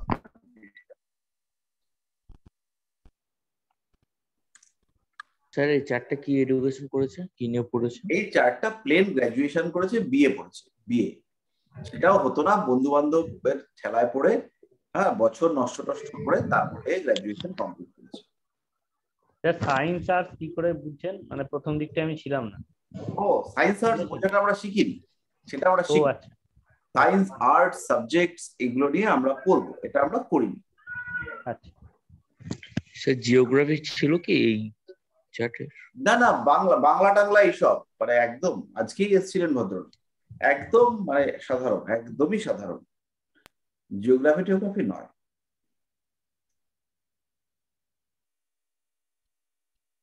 আমরা আইডেন্টিফাই করতে পারবো না, এটা আমাদের দোষ নয় কিছু, কারণ আমাদের এত কম্বিনেশন, এত বিষয়, আমরা কি করে আইডেন্টিফাই করব? আর একই কম্বিনেশনে অনেক রকম জিনিস আসে। একটা লোক, সে হচ্ছে গিয়ে সার্জন, কিসের সার্জন? সে হচ্ছে গিয়ে স্পাইনাল সার্জন, বা সে হচ্ছে গিয়ে ওই গাইনো ওরিয়েন্টেড সার্জন। তাহলে গাইনো যখনই হবে তখন শুক্র চলে আসবে, আর তার সঙ্গে কাটাকুটি করবে মঙ্গল, আর কাটাকুটি করে ট্রিটমেন্ট করবে, চিকিৎসা করবে, তাই বৃহস্পতি। তাহলে শুক্র, মঙ্গল, বৃহস্পতি এরা থাকলে পরে গাইনো সার্জন হতে পারে, তাই না? এবার গাইনো অর্গানসে ডিস্টারবেন্স, তার জন্য রাহুর উপস্থিতি থাকতে পারে। তাহলে শুক্র, মঙ্গল, রাহু এবং বৃহস্পতি এরা থাকলে পরে গাইনোর ডাক্তার হতে পারে, যিনি সার্জারিও করেন। আবার এই জিনিসগুলো থাকলে পরেই একজন কেমিস্ট হতে পারেন, যিনি প্রচুর নলেজেবল, যাকে প্রচুর পড়াশোনা করতে হয়, তিনি একজন কেমিস্ট, তিনি শুক্র, মঙ্গল ইত্যাদি নিয়ে কাজ করছেন। এবার এই ক্ষেত্রে আলটিমেটলি আমরা কাকে প্রাধান্য দেব? দুজনকেই প্রাধান্য দিতে হবে, তাই কাউকে স্পেসিফিক্যালি প্রাধান্য দেওয়া যাবে না। সেই ক্ষেত্রে আইডেন্টিফাই করা মুশকিল যে এই লোকটা অ্যাসিডের কারখানায় চাকরি করবে, নাকি এই লোকটা হচ্ছে গিয়ে পড়াশুনো নিয়ে পড়ে এমবিবিএস, সরি, গাইনোকোলজিক্যাল সার্জন হবে। তো এইটা আইডেন্টিফাই করা মুশকিল।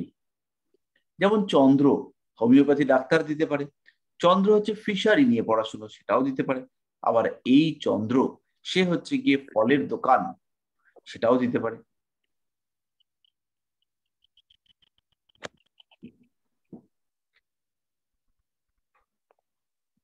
চন্দ্র থাকলে ওয়াটার রিলেটেড জিনিসপত্র দেয় না? হতেই পারে,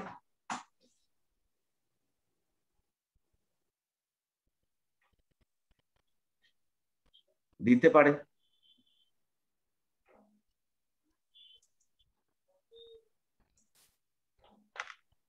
ওয়াটার রিলেটেড দিতে পারে। চন্দ্র আপনাকে মাছ রিলেটেড দিতে পারে, চন্দ্র আপনাকে হোমিওপ্যাথি মেডিসিন রিলেটেড দিতে পারে, চন্দ্র আপনাকে নিউট্রিশন ওরিয়েন্টেড দিতে পারে, চন্দ্র আপনাকে নার্সিং দিতে পারে। বুঝতে পারলেন? স্যার ফুডও তো দিতে পারে। ফুড দিতে পারে, ওই জন্য নিউট্রিশন বললাম।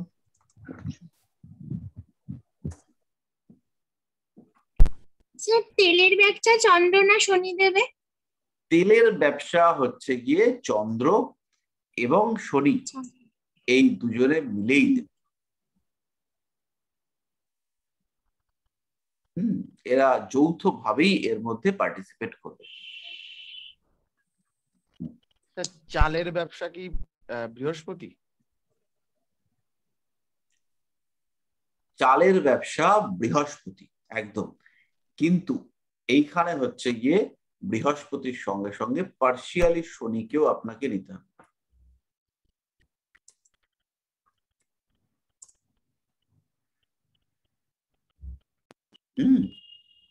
শস্য দানা বলে সেই ব্যাপারে?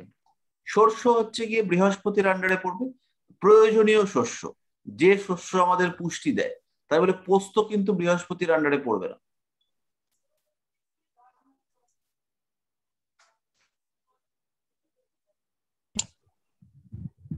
পোস্ত কি স্যার তাহলে কি রাউন্ড আন্ডারে পড়বে কি? না, পোস্ত কিসে দিয়ে খাচ্ছি, কিসে ইউজ করা হচ্ছে, পোস্ত চাষ আলাদা, পোস্তর ব্যবসা আলাদা। এখানে মশলা হিসেবে যদি এটাকে ট্রিট করি, বৃহস্পতি মঙ্গল কম্বিনেশন আসবে। শনিও পার্শিয়ালি আসতে পারে, কিন্তু যখনই চাষ হবে তখন হচ্ছে কি ব্যাপারটা আলাদা।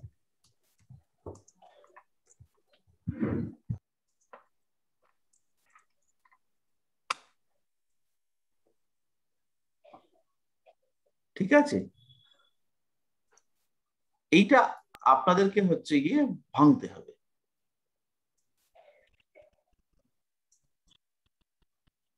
স্যার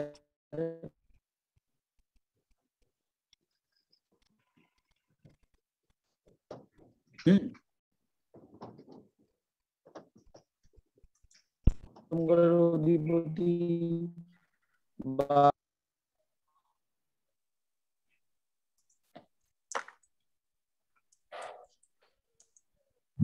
স্যার হুম ওই চা পাতার বিজনেস কোন গ্রহ দিতে পারে? চা পাতা শনি শুক্র হতে পারে কি?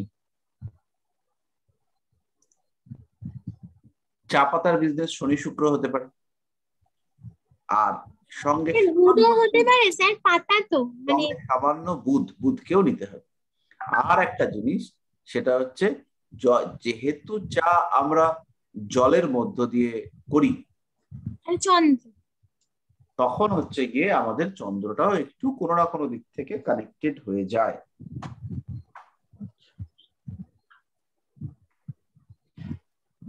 কোল্ডিং ব্যবসা না স্যার? হ্যাঁ হ্যাঁ স্যার, কোল্ড ঠান্ডা জাতীয় কোনো কোল্ড ড্রিঙ্কস ব্যবসা স্যার এগুলো? সেটা তো চন্দ্রতে আসবে, ঠান্ডা হওয়ার সঙ্গে সঙ্গে স্যাটার্নিয়ান আসবে। আইসক্রিম আইসক্রিম আমরা না এডুকেশন থেকে বেরিয়ে বিজনেসে চলে যাচ্ছি, তো আমরা এডুকেশনে থাকার চেষ্টা করি।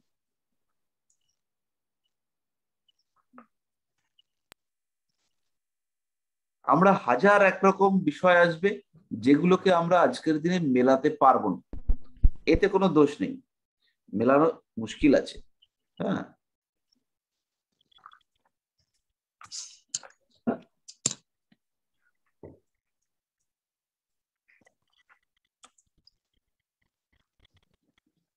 আচ্ছা, আর কোনো প্রশ্ন? শিক্ষাতে থাকার চেষ্টা করি আমরা। আপনি যে কুষ্টিটা দেখাচ্ছেন একটু আগে, হ্যাঁ সেখানে তো লগ্নের বোধহয় একাদশের শুক্র বুধ আর মঙ্গল ছিল, তো আপনি বললেন শুক্র বুধ কানেকশনটা ভালো নয়, এটা কি কারণ, মানে কিভাবে বললেন? শুক্র বুধ তো ভালো না হওয়ার কি আছে?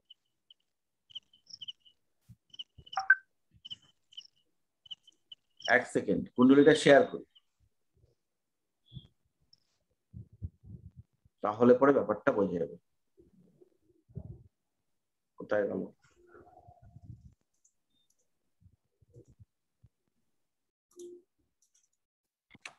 হ্যাঁ এবার হচ্ছে গিয়ে শেয়ার করছি। এই ক্ষেত্রে শুক্র বুধ কম্বিনেশন ভালো নয় বললে হবে না, এই ক্ষেত্রে শুক্রের সঙ্গে বুধের রিলেশনশিপটাকে দেখতে হবে।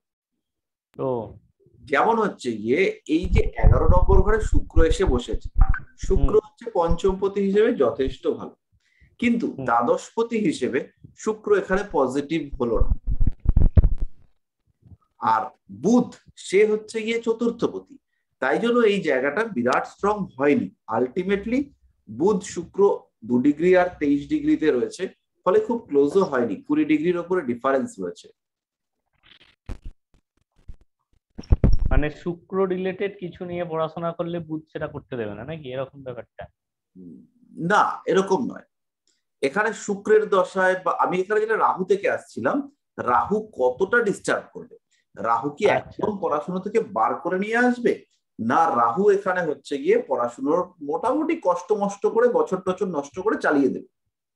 সেইখানে আমরা দেখলাম মঙ্গল সে বসে আছে একাদশে। এইবার এই মঙ্গলের সঙ্গে শুক্র এবং বুধের উপস্থিতি সেইটা খুব একটা পজিটিভ নয়, তাহলেও মঙ্গল সক্ষেত্রী, রাহু একদম বরবাদ তরবাদ করবে না, শুক্র নিজেই পঞ্চমপতি, এই জন্য এরা আলটিমেটলি পড়াশোনাটা হবে। ডিনায়াল প্ল্যানেট একটা ডিস্টার্ব করলে পরেও পড়াশোনাটা হবে, কষ্ট হবে, সমস্যা থাকবে, বাট এডুকেশনটা হবে। এই হলো ব্যাপার। স্যার হ্যাঁ স্যার, আপনি এখানে যে রাহুটা, এটা ট্রু রাহু না মিন রাহু? মিন রাহু, আমি সবসময় মিন রাহু ধরে করি। আচ্ছা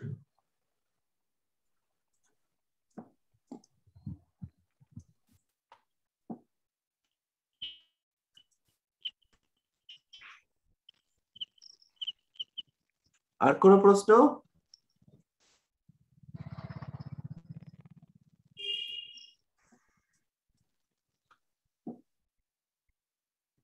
আর কোনো কোশ্চেন?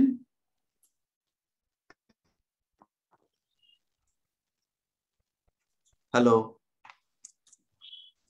না স্যার, মোটামুটি এগুলো না পড়লে বোঝা যাবে না, এগুলো একটু আধটু পড়তে হবে।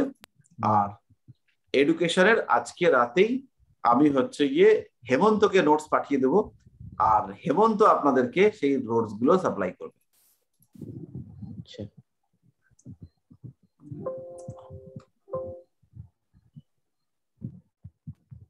স্যার হ্যাঁ স্যার বলছি এই চার্টে কি কি বিষয়ে যাওয়া যায় এডুকেশনের দিক থেকে, কোন কোন বিষয়ে গেলে?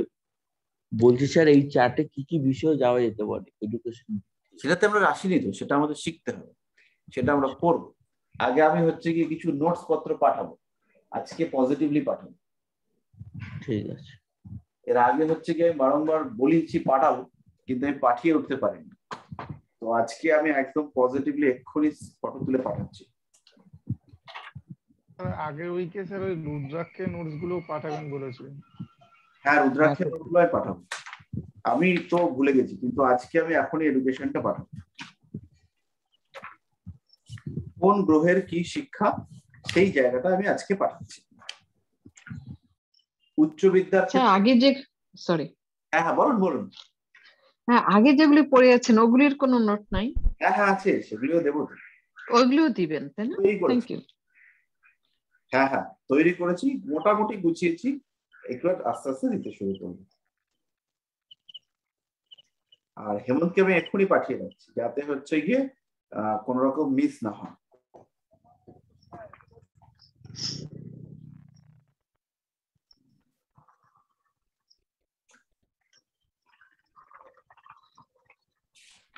আচ্ছা আমি একটা কোশ্চেন করি, সেটা হচ্ছে যে অনেকের কাছে শুনেছি যে অনেক পড়াশোনা করে, অনেক পড়ে টরে যায়, কিন্তু পরীক্ষার হলে যে সব ভুলে যায়, লিখতে পারে, আলটিমেটলি রেজাল্ট 0 ফেল করে। তো এটা কোন গ্রহের কারণে এটা হয়? এটা কোনো গ্রহের কারণে না। তাহলে এই জায়গাটা হচ্ছে সাকসেসের অভাব বা আলটিমেটলি ইমপ্লিমেন্টেশনের অভাব। তাহলে এই জায়গাটা জেনারেলি 11th হাউস যদি খারাপ থাকে তাহলে এই সমস্যা আসবার সম্ভাবনা সবচেয়ে বেশি। একাদশ ভাব খারাপ থাকলে এটা হয়। এবার যদি বুধ কোনো কারণে খুব পীড়িত থাকে তাহলে নার্ভ ফেল করার সম্ভাবনা দেখতে পাওয়া যায়, যে পড়ে টড়ে গেল, গিয়ে ওই সময় হচ্ছে গিয়ে ভুলে গেল।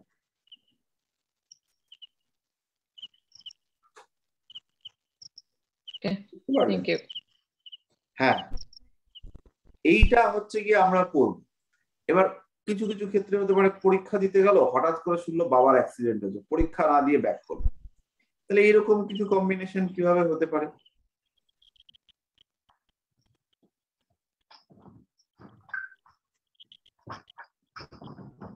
এইগুলো আমরা আর কি করব। আচ্ছা হঠাৎ বিপদ যেটা বলি আমরা, ওগুলি কি কোনো নির্দিষ্ট কোনো গ্রহের কারণে হয় না বিভিন্ন গ্রহের অবস্থানের কারণে? কারণেই হতে পারে।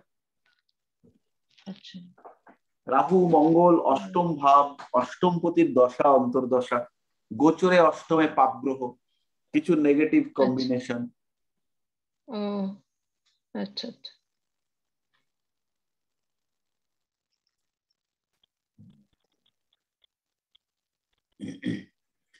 তাহলে ঠিক আছে, আমাদের আজকে এই পর্যন্ত থাক। আর আমি হেমন্তকে পাঠিয়ে দিয়েছি কোন গ্রহ কি এডুকেশন দেয়। এর বাইরেও প্রচুর প্রচুর এডুকেশন আছে। হ্যাঁ অদ্ভুত অদ্ভুত এডুকেশন, অদ্ভুত অদ্ভুত স্ট্রিম আছে, সেগুলো আমরা অ্যাকর্ডিংলি দেখতে থাকবো। আর যেমন যেমন আসবে আমাদের এক্সপিরিয়েন্সও বাড়তে থাকবে, সেইগুলোকে কাজে লাগিয়ে আমরা ব্যবস্থা করতে থাকবো। তাহলে মোটামুটি আজকে এডুকেশনের একদম বেসিক পার্ট, এডুকেশনের আমরা অনেক দিন ধরে পড়াশোনা করব, ঘষা মাজা অনেক করতে হবে, অনেক সূত্র পড়তে হবে। বিদেশে গিয়ে শিক্ষা, শিক্ষায় বাধা, মধ্যবর্তী শিক্ষায় বাধা, অর্থের কারণে শিক্ষায় বাধা, শিক্ষার লোন, এই সমস্ত বিষয় আমাদেরকে একটা একটা করে জানতে হবে। এবং এর প্রত্যেকটার জন্য কানেক্টিং রুলস আছে, সেই রুলস গুলো আমি আপনাদেরকে করাবো। তাহলে আজকে আমাদের এই পর্যন্তই থাক, সবাই ভালো থাকুন। আচ্ছা এরপর আমাদের আবার কবে ক্লাস হবে একটু দেখুন তো স্যার। নেক্সট উইক হবে কি স্যার? নেক্সট উইকে কি কালী পুজো পড়ছে? কালী পুজো পড়ছে স্যার 4 তারিখ বৃহস্পতিবার। হ্যাঁ তাহলে নেক্সট উইকে ক্লাস হবে তো, 1 তারিখ পড়ছে। হুম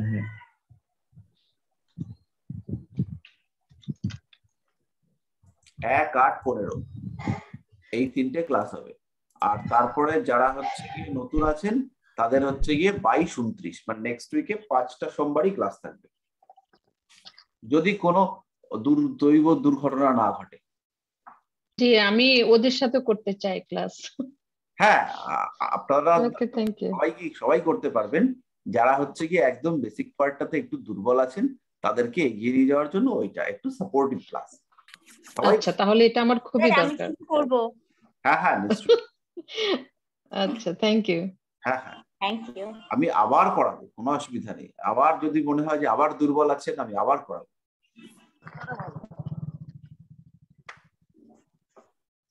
তো